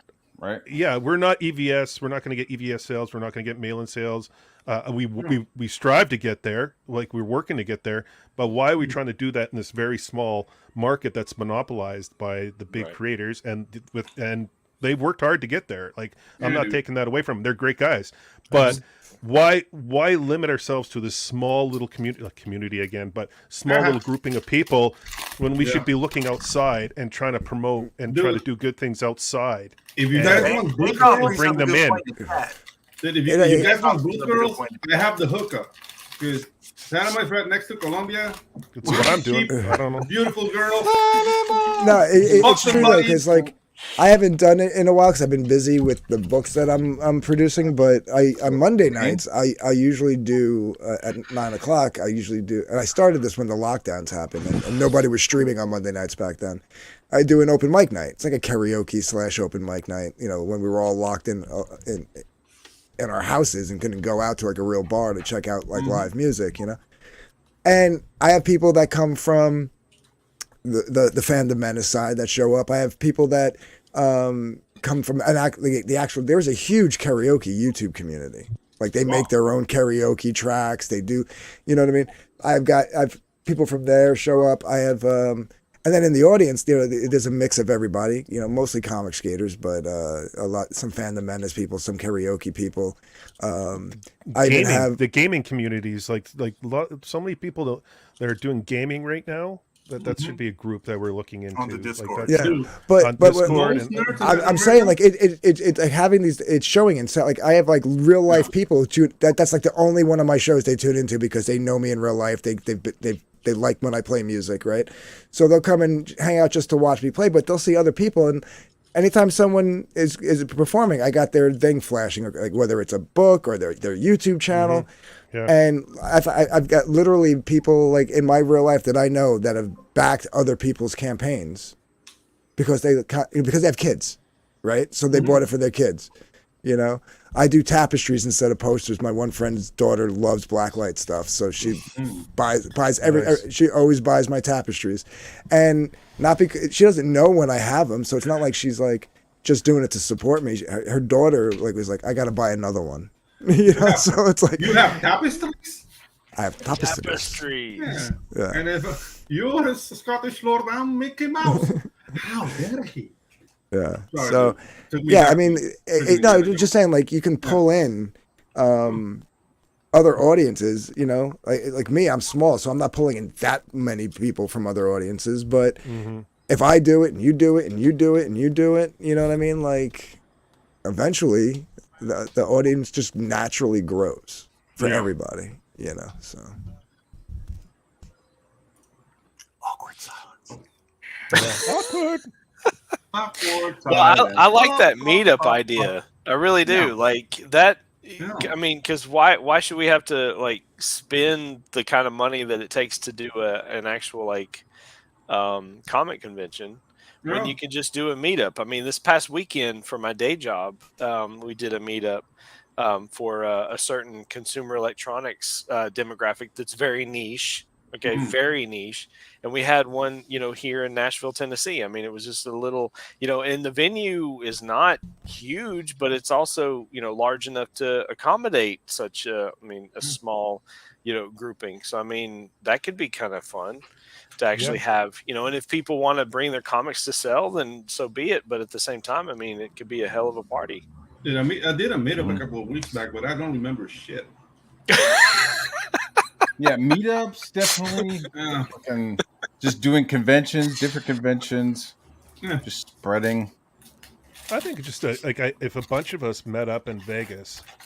Or wherever, somewhere that well, it's because it's so like the flights are cheap generally. That's why Vegas or Orlando. Because I mean, Orlando's pretty cheap from Nashville. Yeah, I can do Orlando. Orlando's like $400 from here. Yeah, it's nothing. Oh, really? That's sweet. I love it. Hell yeah! I can meet all you fellers in my backyard. Yeah, but Orlando. Go. I can walk. We're having a good old time. Get some of that sarsaparilla from up in New York City. Yeah. Hell yeah. Let's have a party. I'll close and lock the comics gate behind everybody. Right on. Throw a padlock on that son of a bitch. That's right. We won't let none of them in. None of them. Dang moment. You know I'm with you, Don. God knows I'm with you. Oh my gosh. Hi. Hey man, it's bad genetics on my part. I apologize. Motor City. What the fuck is Motor City? Detroit. Rock City. Rock City. Yeah. That's it. Nashville would be great. I would be down with Nashville. Think so? Yeah, Nashville. Nashville. Hey, great music. I love Nashville. I love what it used to be. I'm not a big fan of what it's become, but hey, it's still a great place to come. Bunch of fucking woo girls. Woo! Well, hey, it didn't used to be that way. Yeah, no, I know. It's all about the bachelorette parties here now. It's like I really enjoyed those. I was in Nashville for the bot time with PTP. I went up there and hung out with Patrick. I'm the chuck of the bachelorette parties, man. And we went to some bars and shit. Yeah. It's we got kicked out of it one bar, dude. Not kicked out, but as we were walking up to the fucking bar, this fucking guy comes out and he goes, "Yeah, you can't come in." He fucking is like pointing at me. Wow. I mean, I was like, he knew you were trouble. He was like, "Oh yeah, that's not Matt. That's at Matt Bar. We don't need to let him Bad in." news Dude, bar. I fucking rolled up. I was like, Bad news. "What bar. the fuck?" I was like, "What the fuck?" And he was like, "Yeah, man, they got you on camera right there. They said they don't they don't let you in." I was like, "Damn, that's fucking crazy." So then we just went to like the bar next door, but sneaking it back. Yeah, when I was growing up, we used to call lots of bars, dude. We used to call it Nash Vegas when I was growing up, and now it truly is Nash Vegas. I mean, it like they fucking crowded, dude. It was like, why is everybody fucking tight as fuck? They've gotten rid of all of the charm, and now they're having to manufacture it because they're building all these skyscrapers and like freaking just all this other city stuff, and it's like it looks more like Cincinnati than Nashville. Everybody looked really fucking like fake cowboy. Like exactly. Nobody was rolling around with like when I was growing up boots. And when I was growing up, it was real. I mean, you know what I mean? Yeah. Woo girls and buckle boys. Yeah, you know what I mean? Dudes walking around with short brim hats. I mean, that's pants. That's the thing. You know, Texas, they got the wide brim hats. Here in Tennessee, we got the short brim hats. You know, popularized by people like what is it? Brad Paisley and Dwight Yoakam. So there's nothing Dwight worse Yoakam. than cowboy. Dwight Yoakam. Yes. Holy. Love Dwight Yoakam. That's a blast from the past. I love me some. Hey, I love Dwight Yoakam. I don't give a fuck how bald. I don't give a fuck how bald he is. Yeah, absolutely. I don't give a shit. Maybe some Alan Jackson in there too. Hells yeah. Actually, no. I mean, Chesney. Fuck that motherfucker. Yeah, Kitty Chesney. Yeah. I mean, I'm Stapleton. Yo, you guys want to hear some stories? Yo, you want to hear a funny, crazy story? So I did. Let's do it. This isn't a brag, okay? Let me try not to brag. So I did these fucking storyboards, and I was drawing Chris Stapleton, and he was like, "Nah, man, I want my shades on." So I was like redrawing fucking frames. I mean, not redrawing. I was just like adding some glasses and shit, some sunglasses to him. And then he was like, "Yeah, nobody else with me." So I was like erasing people because he was supposed to have security, but they didn't. It was really weird, dude. But I mean, his little like nitpicky shit, like I mean, it added like a couple extra $100 to the final tab, so that was pretty dope. But then I heard that like at the end of the fucking set, he was just like, "I've never been so insulted and disrespected my whole life," and like left, and everybody was like, "What the fuck?" Yeah, dude, it was kind of funny. I was like, "Really? What'd y'all do to him?" He was like, "We don't know, man." Anyways, you, Matt? I didn't meet him. I didn't get to meet him. I was like, "Wait, when are you guys filming in Nashville? I could come." They're like, "Yeah, we'll let you know." He come. Well, it's not because of it's not because of bad news. It's just that's just above my pay grade. He was. They get people like Jesse. They get people like Jesse to show up. Yeah, that guy right there. Man, that guy. He's the one. He's the one. You offended the guy. He comes across so. He comes across so down to earth too, man. I can't believe he's such a prima donna. Like, yeah, that was the word that was thrown out was prima donna. Damn. I was like, really? Yes. Prima donnas in this world, dude. Like everybody, to some degree, I find eventually you get the impression from dealing with them that on some level they're a bit ego compromised. They think this is a pissing contest. They're doing it from a place of insecurity. Most people are insecure. It's like, and the amount of people that seem secure, like people always think that I'm like super secure. That's just because I like people and I like to make people happy. So, it's just let's be happy together. But that doesn't mean that I feel comfortable when I leave myself. Like, somebody who's dealt with anxiety and depression. Like, it's like we have all of this illusion of confidence, but a lot of secret fear and people terrified that they're not good at what they do and shit. I have good enough at all. No, die unknown. Every time I put pen to paper or do anything, I'm like, I'm gonna F this up, dude. I just know it, and usually do. No. Well, you just stick with it. That's what the eraser's for. Man. I'm worthless, and Mark Brooks said so. Oh yeah, okay. Yeah, you should. Yeah, oh boy, you should listen to Mark Brooks. I hang my hat on everything you said, man. Everything. Okay, Everywhere. I gotta go, Mark Brooks. To my God. God. I can't even wiping put donkey him correctly anymore. Oh my gosh. We're talking about a guy who doesn't know, like, overhead perspective. Like, all my people are shining. Look at it, dude. Yeah, show me your interiors. Show me your interiors. Like in the 70s porno. Like he has like that 70s porno look where everybody's shiny like with oily. Shiny and oily. The question is, I think Mark's work is very good. I'm friends with Mark, even though is that right? Is that right? He's friends with Mark. Yeah. Him, he does not always behave so well. I know that he would tell me that they deserved it, but I've seen some stuff. So but Mark is really were best friends. Mark is like every other fucking person in this industry. They think that. They think they're doing the right. Looking for his chair. Yeah. So that leads me to my big point, right? The big point that I'm going to be trying to tease out in my Substack is that when we we look at how these creators, right? They start to kind of like they get on social media and they're comfortable, pitching a fit. What are you doing? He's dancing. Yeah, I love it. I love it. But yeah, they're comfortable, shouting down fans and or other creators, whether they're current creators or whatnot, someone that they have odds against. And I just think that social media is really, oh my gosh, like. Sometimes I would rather us just I don't want to know what they think. I just want to see their art. Like, let me see what they're doing rather than what they say. I try to do a blend. I apologize. I talk a lot of shit, but I also try to post some artwork too. Put some bullshit up there for us to go at. Well, I try to keep. I have like a mental ledger of I don't. Okay, I said some crazy shit. Let me go ahead and draw a fucking spaceship over here. Crazy shit. Shit. I dropped a fucking nuke this morning. Hold on, let me draw a fucking Aquaman here real quick. Hey, everybody, look, I can fucking draw it too. Well, the problem is with him, everything he has to share is corporate, right? Okay. Mm-hmm. So like it's already uncool. But with you, it's like, oh yeah, okay. So you dropped a bunch of napalm. So here you go. This is a cool little indie Here's art. Some seeds to like here's some fun stuff.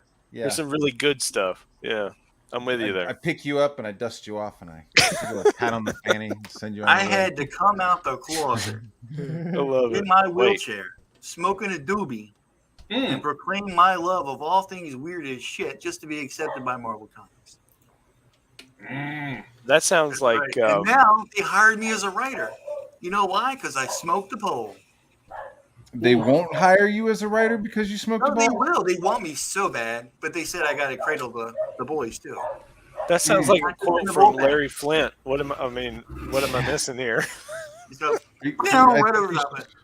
I'm lost. I don't. Are you a wheelchair Afro-American? I am. Former sex worker. Can you tell I'm African American? Oh, man, is the light not coming up here? Deep cut. No. Okay. I can say it. Canceled. What? I can say Pedro's it. like, I can say it. I can say it. I fit the profile until I open my mouth. Look at Jesse. Jesse's like, I gotta go. Get over this. Well, it just dawned on me. I gotta put my toys away. Something that's like really sad. What's that? Imagine what we would be talking about if all of this bullshit wasn't on the table. Exactly. It's being monopolized by all these words and nonsense. It's being thrown at us all the time. So it's in our head, and then we're throwing it back at each other of some more of that bullshit. I would really love to replace tell you how many pronouns I tripped over today just going out to my car. I would much rather be like, who would win between fucking Johnny Phantasm and fucking Godlike? It'd be kind of cool to be like, who would fucking win between Cyber Frog and Last of the Seekers? I mean, that'd be kind of the fun stuff to talk about. The local comic books talk. Yeah. That would be dope. I mean, who's hot? Gymshock. Gymshock is fucking hot. What are you up doing? You know what I mean? But it's. And even going even going mainstream. I mean, just think about it. If we didn't have this constant drivel coming from all these different creators, right? They were actually in their ivory towers, making the stuff, doing the cool stuff that they, that we grew up on, right? And they're putting it out there instead of always getting some type of feedback loop from social media, trying to fit this mold or that mold. I mean, how much cooler would we actually still have? Like, how much cooler would the stuff be? Yeah, the only thing I don't agree, Justin, is that like these guys don't live in ivory towers; they live in houses. Artists are not known to be wealthy. We have an opportunity right now where people are making like serious money, and we should be happy that some are, others maybe getting there, and we're wasting time fighting amongst each other over the color of our panties. It's stupid. Well, I mean, but when I say ivory tower, I guess. I know, but I know what I'm using it as a metaphor for like someone who's creative on their own, kind of on their own little island, exactly. Away from other people, and then they come out and it's like, hey, look what I made. Here's the thing, So because having this constant feedback, right? This constant feedback loop with your quote unquote fan base or your, but you have to build. You have to build a platform, right? Yeah. Like you have to but that's the thing. An audience. Okay. Like so that's why some of these guys have, so here's $500,000, $100,000 campaigns because they have popularity, notoriety.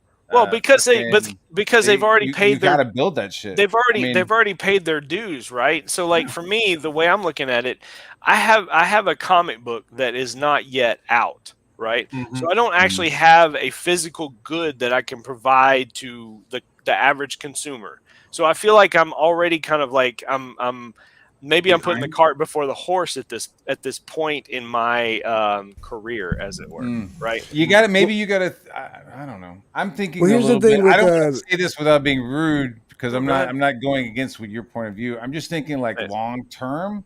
Sure. You know what I mean? Like absolutely. Once I'm just being completely myself, and I'm slowly building. I have 1,800 people on Twitter now. I've gotten monetized on YouTube. I mean, I want this to kind of like start shadowing and taking over. I want this to be like my main job to be making comic books. So it's like I don't know. Well, here's the thing. Right? I mean, I feel like these are my dues. You know what I mean? Like those guys pay their dues, so this is like my dues. And that's I don't have a book out either. Like my book you're an artist. Isn't out. Yeah, right. But you can come at this from you have so much more to give or provide as a service to the community than I do as a writer, right? Because I'm like, I'm so much further back, and not to mention, if I'm spending all my time creating content, that is time that I'm actually not producing the actual scripts that are going to eventually become a comic book. Right? Dude, everybody has their own path to fucking. Right? Like, absolutely. I hear you. Like, and I'm not complaining. Artist, I'm like, I am not complaining. And I cheer you on, man. Like, I'm right here. I'm your biggest fan, bro. Yeah, I mean, like, I don't have a product out, so it's like I'm just like doing. Let me do a cover. Let me do a cover. Yeah. Okay. And then let's do a comparison. On the other side, there's somebody like me. I've worked for every single major company under the sun. I have nothing to show for it whatsoever. Did you work for Betty Crocker? All the major comic book companies. It's the only one I care about. The way that they're run, they're not precious about their creative people. They're barely even precious about their editors. The editors spend most of their jobs fearing that they're going to be fired, and they end up getting decisions made above them that prevent them from working with various people at various times. So lots of people will go out on a limb and be working for a company and a character and something in secret, trying to put something together, and then last minute, after a year and a half, like there's no loyalty to the creative people. They don't have to honor anything. That is true. So I've gone through this whole fucking process only to come out the other side and go, well, they're not fucking respecting me. And I did 20 years of dedicated reading so that I would know better than anybody at the company, so that I could do what needed to be done to make the great comic books that they should be making. But they're not built to entertain somebody like me who's ready to give them what they fucking need. So squandered away, and I waste my energy trying to please a company that has no fucking interest in being loyal to me in any way, shape, or form. And eventually get to the point where I'm like, all right, fuck this. I'm going to do something so freaking awesome that they're going to beg me to come back and work for them.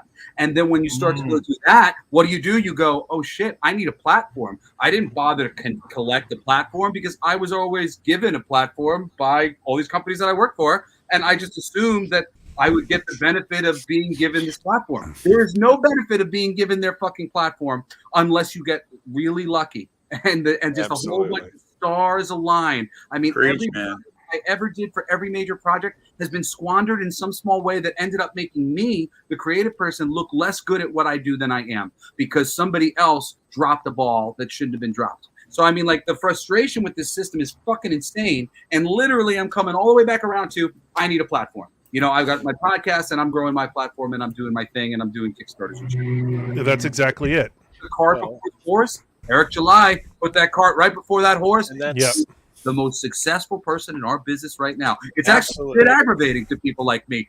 But he earned it. He did his thing. And that's kind of like, I'm not a YouTuber, right? So I feel like if I'm a writer, I might as well start with something that I know, and that is writing. So I'm going to do my best to keep this Substack thing going. You can write review videos.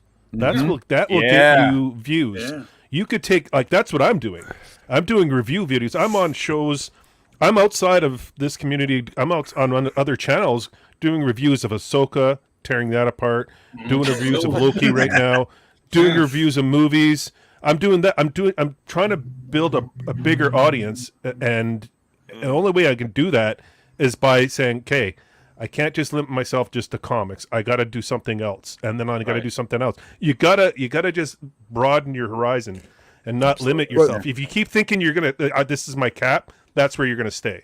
Here's the issue, right? Like, so from day one, everybody was saying, like, especially if you started off like from within the community, from the beginning, from the early beginning. I don't know how long anybody has been around Comicsgate here. I know I've been here since 2017, which is like right around about a year and a half. Not even a year. I've been since so I mean, but this whole like this whole build your platform thing is a great, it's great advice, obviously, and I still believe in it, but I think it's evolved since like what Malin and EVS were saying back in the early days. Because back in the early days, there was like 4 CG channels to watch, right? So it was easy for them to say build your platform, because then the next guy can build it, and that's how we got our Michael Bancrofts and our Mandy Summers, right? But now there's so many, right? And now that there's so many creators, not every creator can sit up here and hold a conversation or hold an audience's attention. So how does it evolve? What platform are we talking about? Are we talking about specifically a YouTube platform? Are we talking about a solo YouTube platform, or should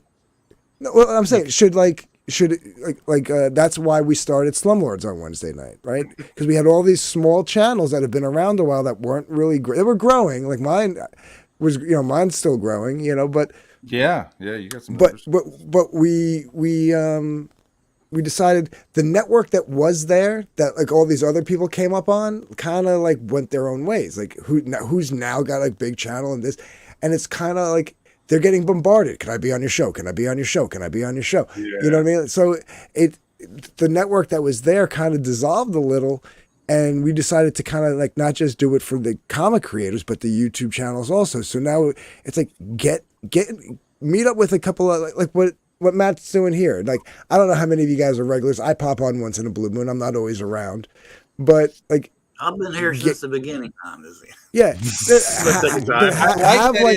I can say that I was here from people. You know what I mean? Like I'm not trying to like talk any shit, but like, and I understand when Malin is like, he's like really kind of tightening up that circle, but when it's like the same fucking 5 people on every show, like it starts to like get fucking old. And so that's why I'm like, okay, on my show, like I'm okay if you don't show up for a couple of weeks. Like I'm okay if like every week it's like a different. Thanks, I'm cool with that on Wednesdays. Matt. I like to have. You know what I'm saying? Hell, it's cool. It's, absence makes the heart fonder, or whatever. Right. You know what I mean? On Slumlords, so it's like I like there being like a rotation of people. Yeah.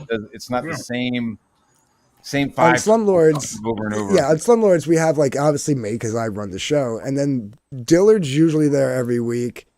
Lazmat's usually there. Sometimes he's missed a few, but he's usually there. And then Piper has missed a couple of weeks, but is usually always there, right? So those are like the 4 staples. Everybody else is usually like, they have access. They can show up when they want if they have time. Hex Allen, Ein Prime, Well Read, Finatra, all these guys. They circulate in and out like when they can. And Doc, Blaylock, he'll pop in. All these people. So. But like it's good to like maybe try to like meet up or connect with some other people and like have a show, like a specific show. Like having like a channel floating in the wind doesn't cut it anymore. Like I was lucky, I kind of rode that wave but it died, and that's where my channel stalled for a while. And then once I started like really like streamlining my channel and saying this is what I'm going to do, this is what I'm going to do. Yes, Cider jumps in, but he's CG Suburbia, yeah.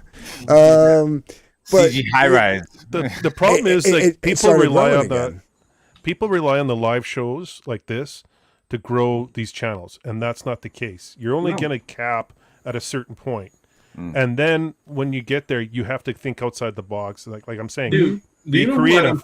Do review videos. Do some other things like you see on YouTube.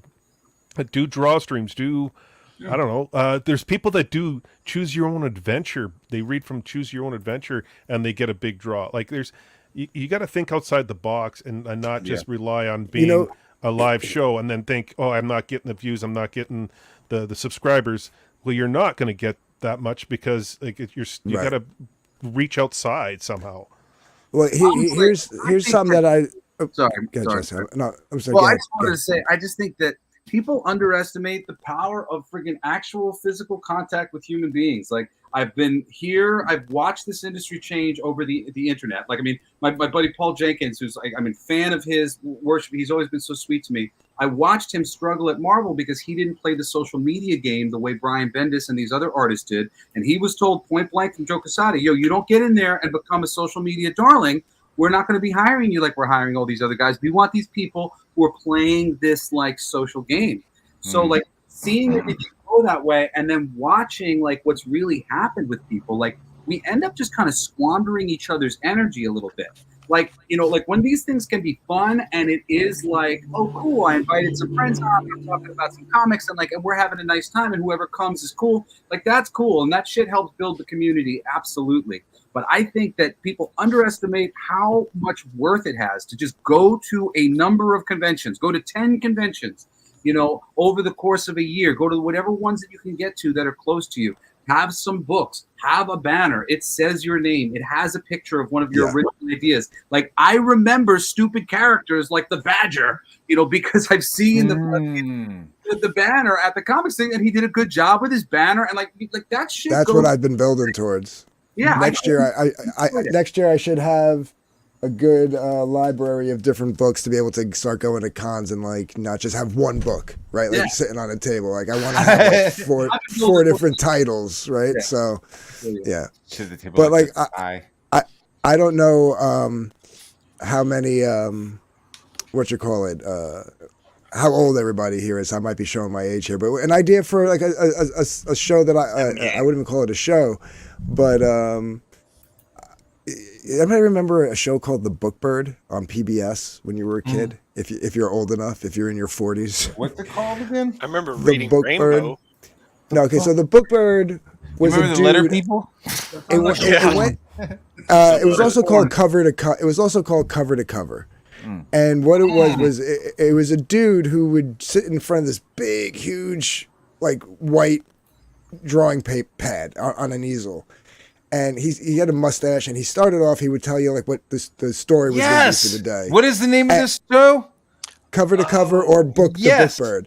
And then a narrator would come on and read a story, and he would draw the story. So this was something I was thinking of doing because like you got guys like Justin who's a writer, right? How does he on a visual media, like visual platform, get to show off his skills before to get people to want to buy his book? Like, because that's the problem, right? When it comes to the comic book medium, right?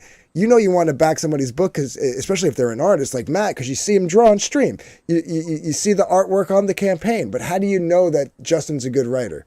That's something that he's going to write is something you're going to want to back, right? It's hard to get people scripts, right? So how do you showcase that on a visual medium? And we have all these people who do voiceover work, right? We got people who do animations like Pedro, right? That maybe needs a voice actor for a trailer or something like that.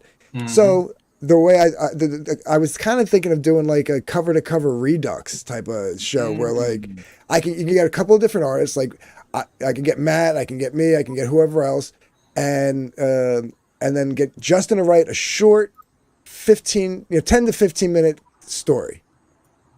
And then you can kind of do like a time lapse or a sped up video of you drawing the story over, and then get like Piper to come in and do like the narration, or Doc Blaylock to come in and do the narration. So you can showcase these different and then like at the end you get the credits. Story by Justin Sweet, narrated by Doc Blaylock, such and such character, Piper Steed. You know what I mean? And like. Tough though, Dark Gift, to actually get people to buy into those. People are so used to these anthologies. An anthology. It's very inconsistent, and the problem, and like this is really the problem, right? When people start coming to you to work on your anthology, you really get. No, I'm not even talking about an anthology book. I'm talking about like a video to showcase. Really. Like, in order to do something good, it can be really, really hard. And then you end up with something, unfortunately, that's very uneven every time somebody turns in to see it. And it's hard. Like, because I've tried to do some things like this. They're really challenging. It's challenging to have consistent. Imagine you show up one week and it's Frigga, right? Yeah. And then you show up the next week and it's fucking PTP.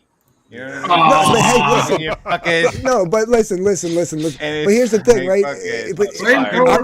I'm just thinking of a different creative way. A copy queen and somebody with fucking. I'm just thinking of a different creative way to showcase things that are hard to showcase on a visual medium, on a visual platform. It's a good idea, though. And you know what? Somebody's story might not be, you might think it's great the one week, and then the next week think, oh, that one was a little lackluster. But somebody else watching might have the inverse reaction to those two different videos. And same thing with the artwork.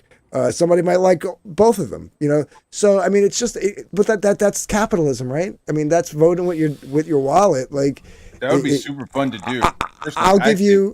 I'll use my channel. I'll produce the videos. I'll get the artists together. You just submit your story. Something that it doesn't have to be related to your comic. It can be something totally made up for the video, right? Like just totally made up for the video. Something that it's a throwaway, right? No one's looking to make money on it. This is a way to showcase your skills as a writer, and people will watch it. And if they like it, at the end, it'll have your link to your campaign. If you like Justin's writing, this is the book he's writing. Boom. Obviously you word it better, a little more pitch savvy, but right. Get Malin to pitch it. That's the gist of it, right? That's interesting what Art of Roy says on the thing. I mean, Gretzky, he's challenging you there, but he says the best way to show your level of writership is to examine other written works, which I do think is a new pathway that's coming up for people like Critical Thinker, who clearly understands the way stories are being written, and now he's got a book that he's working on, whatever else. I mean, really, that's the basis of what I'm doing right now on my podcast. I break apart all this shit, from the perspective of somebody who knows how to properly adapt the stuff, and I go, this is where they're fucking up. If they made this change and this change and this change, it would all work together. And that does demonstrate a certain amount of confidence. Here's my rebuttal to that, though.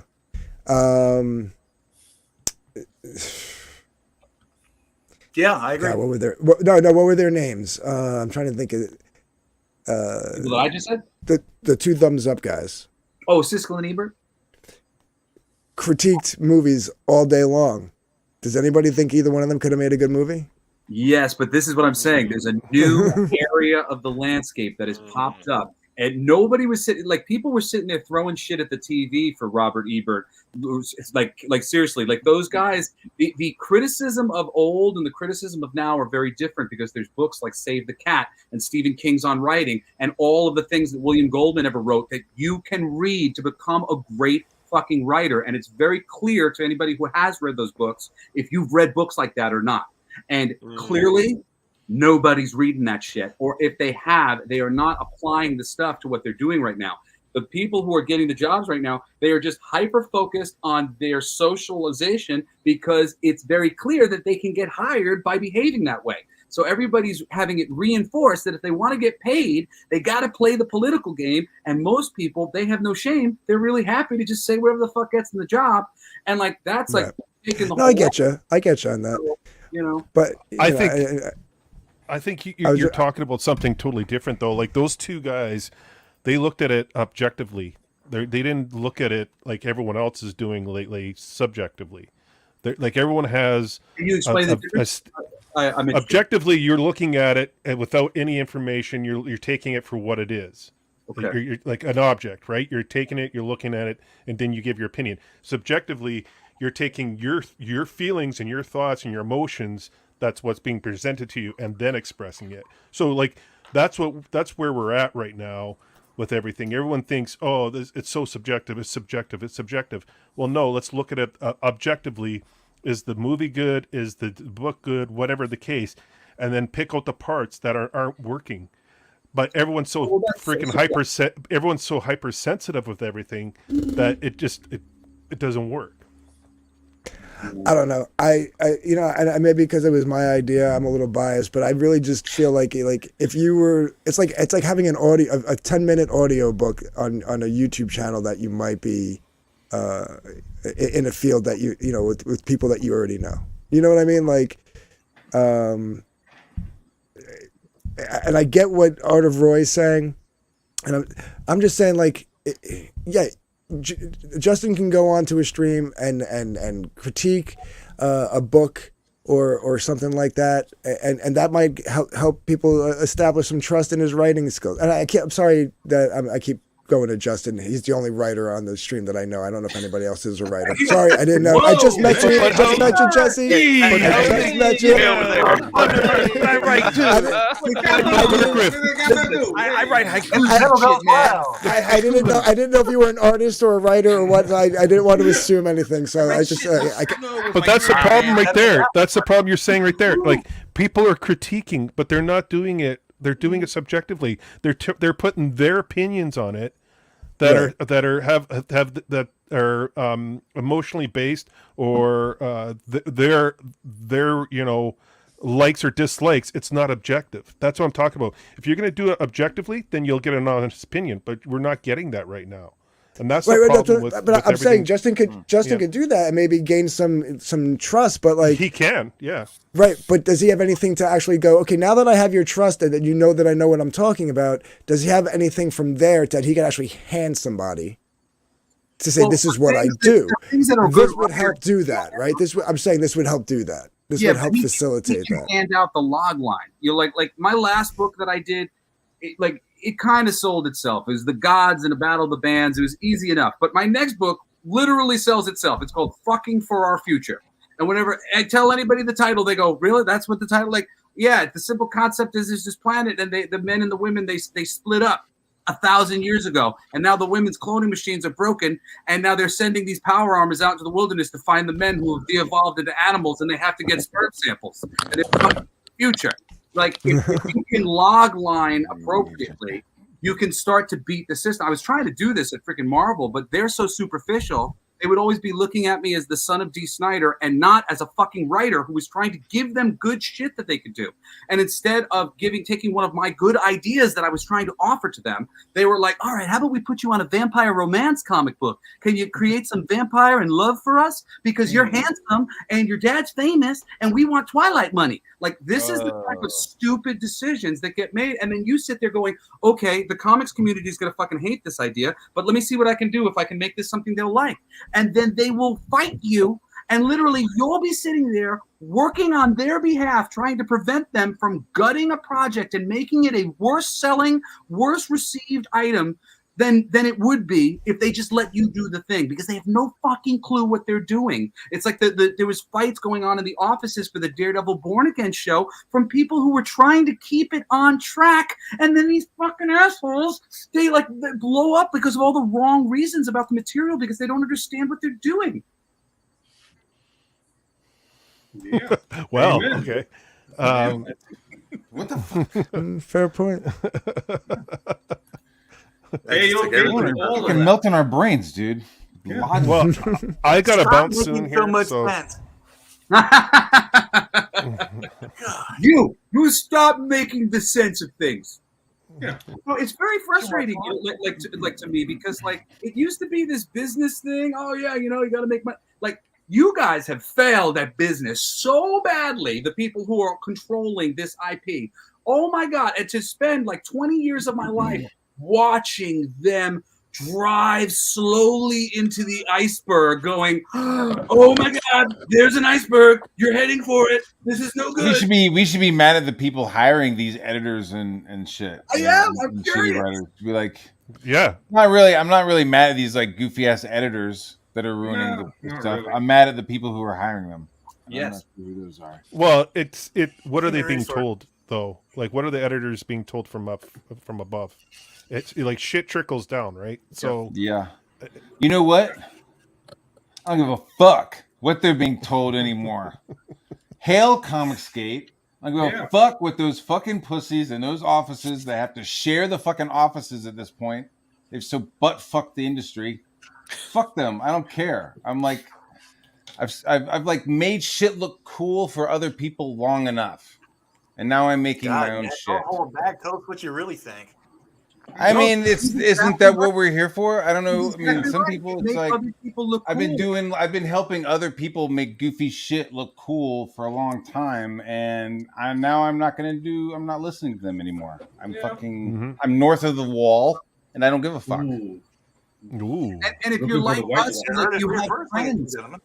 How many one of us have friends that we've been watching? Like my buddy Aaron Sparrow. I have watched this motherfucker make millions of dollars for other people. Whether he was editing freaking the Boom Kids line at Boom Studios, or he's been ordering toys for freaking Toy Rocket because he knows the market and he knows the fans, and he makes these men millions of dollars, and they have no appreciation. They don't cut him in. They don't raise him up. They don't lift him up. He's still in the same situation he's been in. He's one of the most creative and hardworking people that I know. And there's so many people like that. And I'm tired of it, not just for myself, but for my community. I picked this because I like this place, and I figured anybody who liked the stuff that I like probably was close to similar to me in at least some areas of things, and I wanted to come hang out with this group. And when people call us racist and second, all this bullshit that they put on the fandom, I go, I literally don't know a single person that is representative of. I don't know one.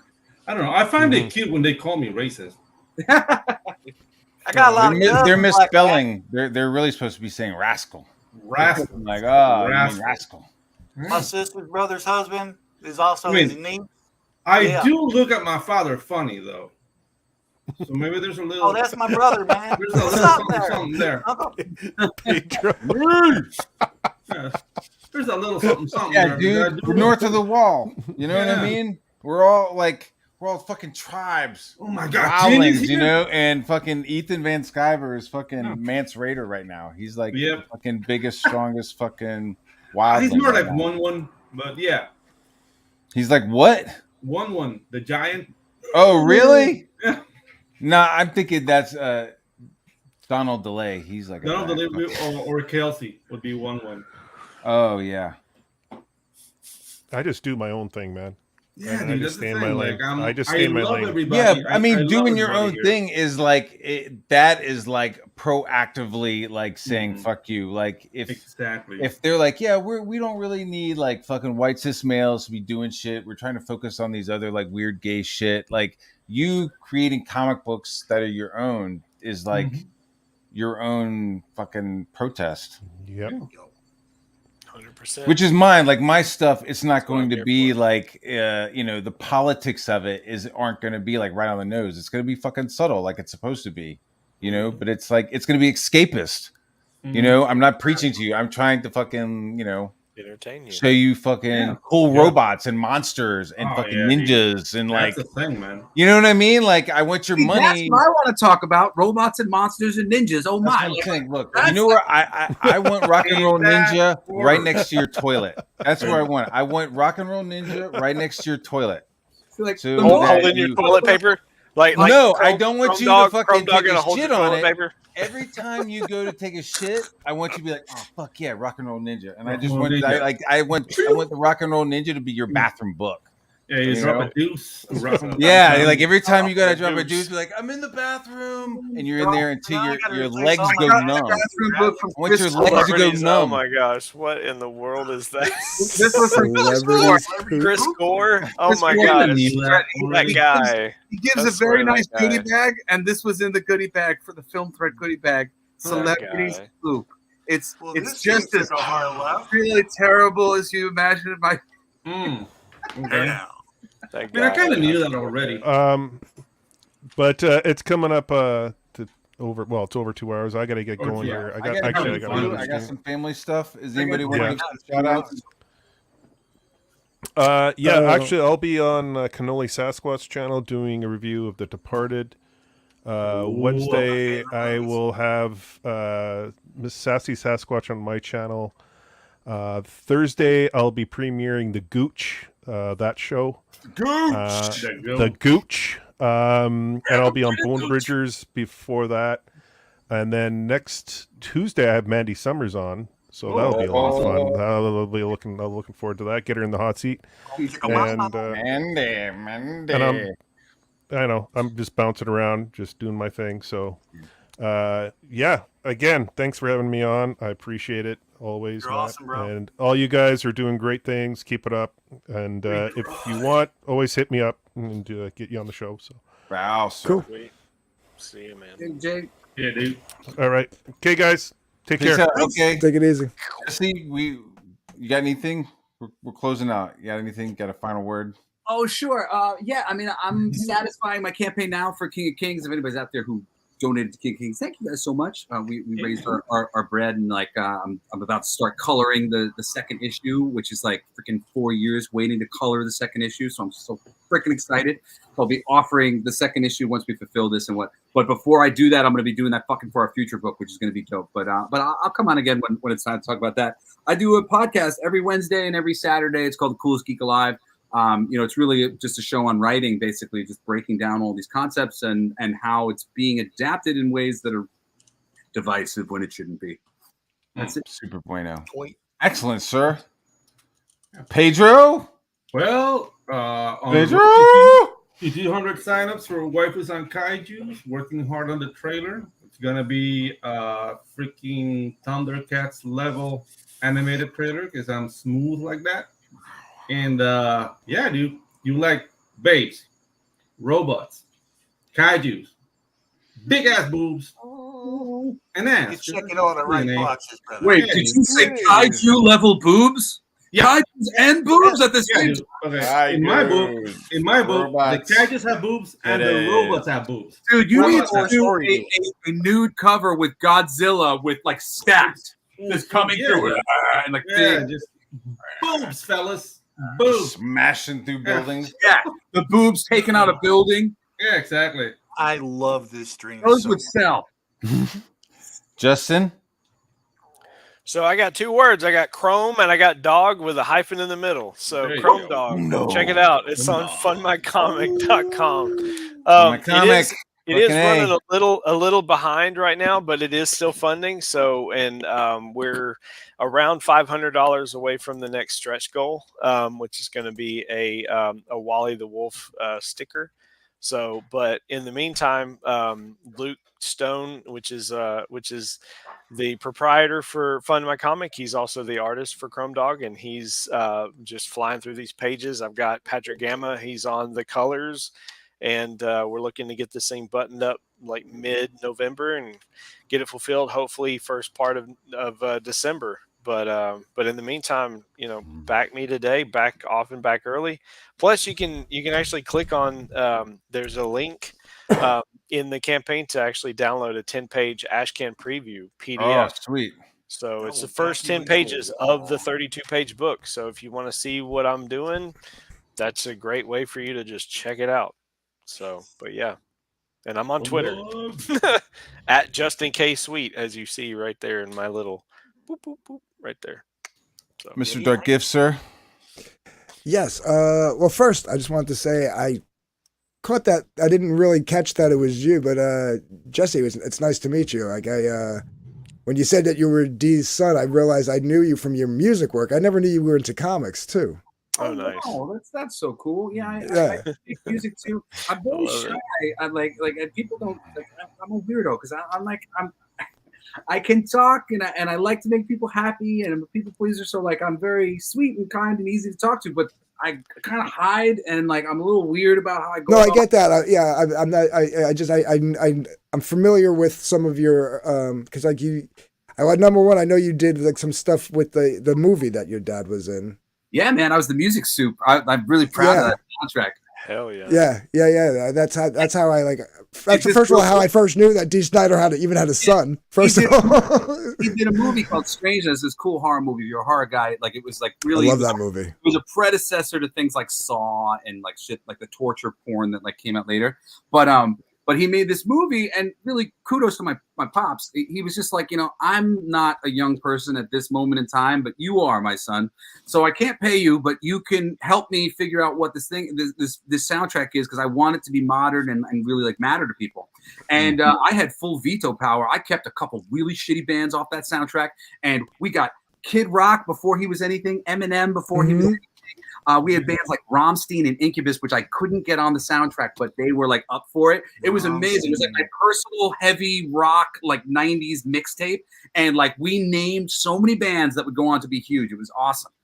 No, I remember that because I remember seeing an interview with him and he was talking about how he had his son doing the music stuff. So that's where I first heard of you. And then I know you had some stuff that you did in the early like 2010 to 14 area, right? Like you were doing some stuff musically. Yeah, I had a band called Baptized by Fire. It came off of my drummer passed away right before I turned 21. Is my best friend, and I had like major survivor's guilt, and like my band kind of like limped on for a bunch of years. So it depends where you with a bass player. Yeah, because then I started doing like solo stuff, and I did a lot of music for TV and music for films and stuff like that. Like behind the scenes. But now I got a new band, which is really funny party band called DILF USA. So those people out there, if you like punk, hard rock, alternative, pop, nice. Kind of stuff, it's DILF USA. Really funny and fun. I do remember I used to like check out like under the radar bands back in the day, and I do remember your stuff. That was pretty cool, man. So nice to meet you. Appreciate that. I didn't know you were into comics. But put the name of your band on the private chat. Oh, sure. Yeah, I'll write in the private chat. Yeah, there's actually this really cool thing I'll write in the private chat too for you. I did this book called Blacklight District that came out through Image Comics, and it's an album and a comic. And I've got Jason Pearson before he passed away, and Phil Hester or Eric Larson's on it doing old school. Shit. Yeah, it's really amazing, and it's the first of its kind. They're all these short little comics that have a song that go with them, and you follow the lyrics as you listen. And you could do it on the website. It's free, but it's like a psychedelic experience. It's super cool. It ties your brain together with your eyes and your ears. It's very neat. I'll send a link. Check that out. In the chat. Cool. But yeah, as a promo to me, we got signups for Doc Blaylock's The Damn Dirty Thing going on. So make sure you do that because we're going to be fulfilling his. We got the proofs in for Pariah. Blood and Mud. Pariah, yeah. Man, I can't wait. Yeah, I made the edits and I got the order in, so we'll be getting the print run of the 3 different covers next couple of weeks, and this end of October. They said like the 20th, so like next week sometime. Yeah, so we'll be fulfilling that. So then, as soon as we start fulfilling that, we're gonna launch the campaign over on Fund My Comic for A Damn Dirty Thing, which is a supplemental to that book. We got Lightbringer 2, Genesis Volume 2, still in demand over on Indiegogo. And, of course, I have my art book going on Fund My Comic, but I'm really not pushing that till I get Hunting Alice out the door, so I'm not really pushing that one. But go over to darkgiftcomics.com, and all the links to everything will be over there, so you can go check that. And we got CG Slumlords Wednesday night, 10 p.m. Eastern. If you guys aren't doing anything, come check it out. We have a good time over there. Yes. Boom. Cool. All right, Mr. Dan. Dan. Who? Don. Sorry, Don. Oh my God. That was horrible. There's no love in this room at all, is there? There is. I apologize. Damn it to hell. I apologize. Anyway, Omega Mission. A little bit of dance for you. 1025, baby. Don. Gonna do dance for my Don. dollar over there. I can't get my dollar over there. 1025, Fund My Comic. We're going to run it for 60 days, okay? It's a 90s style comic. It's all about man versus human. That's right. They're two different things. It's going to be kick-ass. I'm doing all the art chores, the writing chores, the coloring chores, the lettering chores. I'm a one-man show, and I'm getting edited by Mark Polton. Nice. Working hard on page 24, 25 right now, actually. So I've been waiting 30 years of my life to do this comic, and I'm just going balls out, baby. Just how do you know Mark? How do I know Mark? Yeah, because that's like I mean, part of the reason why I had to be a centrist when Comicsgate happened is because Mark was one of my best friends, and I was working with him for freaking 10 years on the book, and he went Comicsgate, so he like forced me into the situation where like either I had to like disown him or I was like, all right, well, fuck. I started watching one of his streams, and then I hit him up on Twitter, and the next thing I know, he commissioned me to do a couple of pieces for him, and we just kind of hit it off. You know? All right, nice. Mark, it's nice to meet another centrist in Comicsgate. Mark's a really sweet dude. I have met so many, well, not really met, but I've collabed with some killer people since I went CG, man. I freaking love this place. If it were a place. Yeah. Are you on Twitter, Jesse? Is Angela on Twitter? Gift, I know Dude and that guy over there. Yeah, she's on Twitter. Yeah. What is she's? I think I was talking to an Angela on Twitter about like what backers are, and like I said something about how like the backers have like no responsibility, like it's all it's our responsibility. You know what I mean? To like entertain them, like it's on us. Yeah. Because I was like talking shit, but I was clearly like talking shit about creators, other creators, and not the actual backers. And I just wanted to be like clear, like backers have like a nice, beautiful dome over them, and it's our responsibility to like keep them happy, them, and and give them what they want. They have no responsibility towards us at all. That's not a downer. I'm just saying, like, you know, it's our job. It's our job to make them happy, not their job to make us happy. Whoa, downer. Wait a minute. There it is. This is Angela. Curry. Bring it back. I just posted. I put a link in the chat for the video for DILF USA called "Shit." Are you Johnny Depp? I'm sorry. I'm retarded. You know, I don't want to say the R word. So wait, Angela Curry. It's Twitter. You out. Why did you put Angela's Twitter in the private chat? Because he asked. He asked if she was on Twitter, and I was like, well, there she is. I mean, oh, okay. I was trying to prove it was evidence that she is in Twitter. She is on Twitter, and now she's saying that she's in our DM group. So there it is. Okay. Somebody sliding into our DMs. Well, in a way, I'm glad you did, because for some reason I was unfollowed from her, and I know we were following each other. What? She's still following me though. Yeah. That's Elon Musk's. You know. And she's that happened before that. It happened. I'm sorry. Did Jesse? Did you say you were on Twitter? Yeah, I put it in the private chat. I'm coolest geek JBS. Near him. Oh, okay. I left. I only just came back media like a little bit ago. And I left because I hated the conversation and I didn't want to get into fights with people. Yeah, I hear that. Shit's kind of fun. Kids are playing in the sandbox. I'm sipping on my coffee. Ain't nothing like just fucking throwing down a little bit. For freaking 22 years. I was a teenager when I went on MTV, and I had to just hear it. Just people freaking shitting on me just to shit on me, like freaking comment and like comments on. I mean, you can't. You got to wade through like most of the bullshit. You can't comment on everybody, because then you turn into a fucking lolcow. Well, this is what I'm saying. It's like, you know, like you go through stages. It's like stages of grief with social media, where you're like, all right, I'm going to handle it like this. No, wait, I don't like that. How about I handle it like this? No, wait, I feel really bad about myself. I'm going to handle it like this. You're like, you keep changing things, trying to like balance out. You really, I think, you got to have a stable. Like, I have fun with it because you got to have a stable like outside life. You know, you have to have like a stable family outside. Like I could get fucking wackadoo and fucking crazy in my office, but then I put down my fucking stylus and I go out that door and like none of this shit matters. You know what I mean? Like it's completely left behind. I'm able to just the way I handle it is that make fucking grilled cheese sandwiches. I'm worried about making mulch with my fucking wood chipper. Like it's like that's like reality, and this is like. The way I handle it is that if I go outside, I will get chased by a wild boar because I live in the freaking I know, jungle. man. You fucking settle elections with machetes and shit. Yeah, exactly. So it's just like, dude, like, hey, somebody's talking shit about me. This is where he comes to relax. I go to relax on Twitter, man. Like out here, like, dude, monkeys fling shit at you. Can you wild cats? Someone's so obvious, dude. Like some anti-comics getter just so obvious in their bullshit. It's like it's almost like low-hanging fruit. It's just kind of fun. Yeah, dude. I know. But I gotta jump off, fellas. That's my point of view. If you guys don't want to, that's okay. But yeah, let's wrap it up. You guys, I'll catch you guys later. Blast, my dogs are going ape shit. They're ready to eat, so I better go before they start knocking the bag over. Reality. I'll see you guys later. Hey guys, yeah, you're out. We're all out.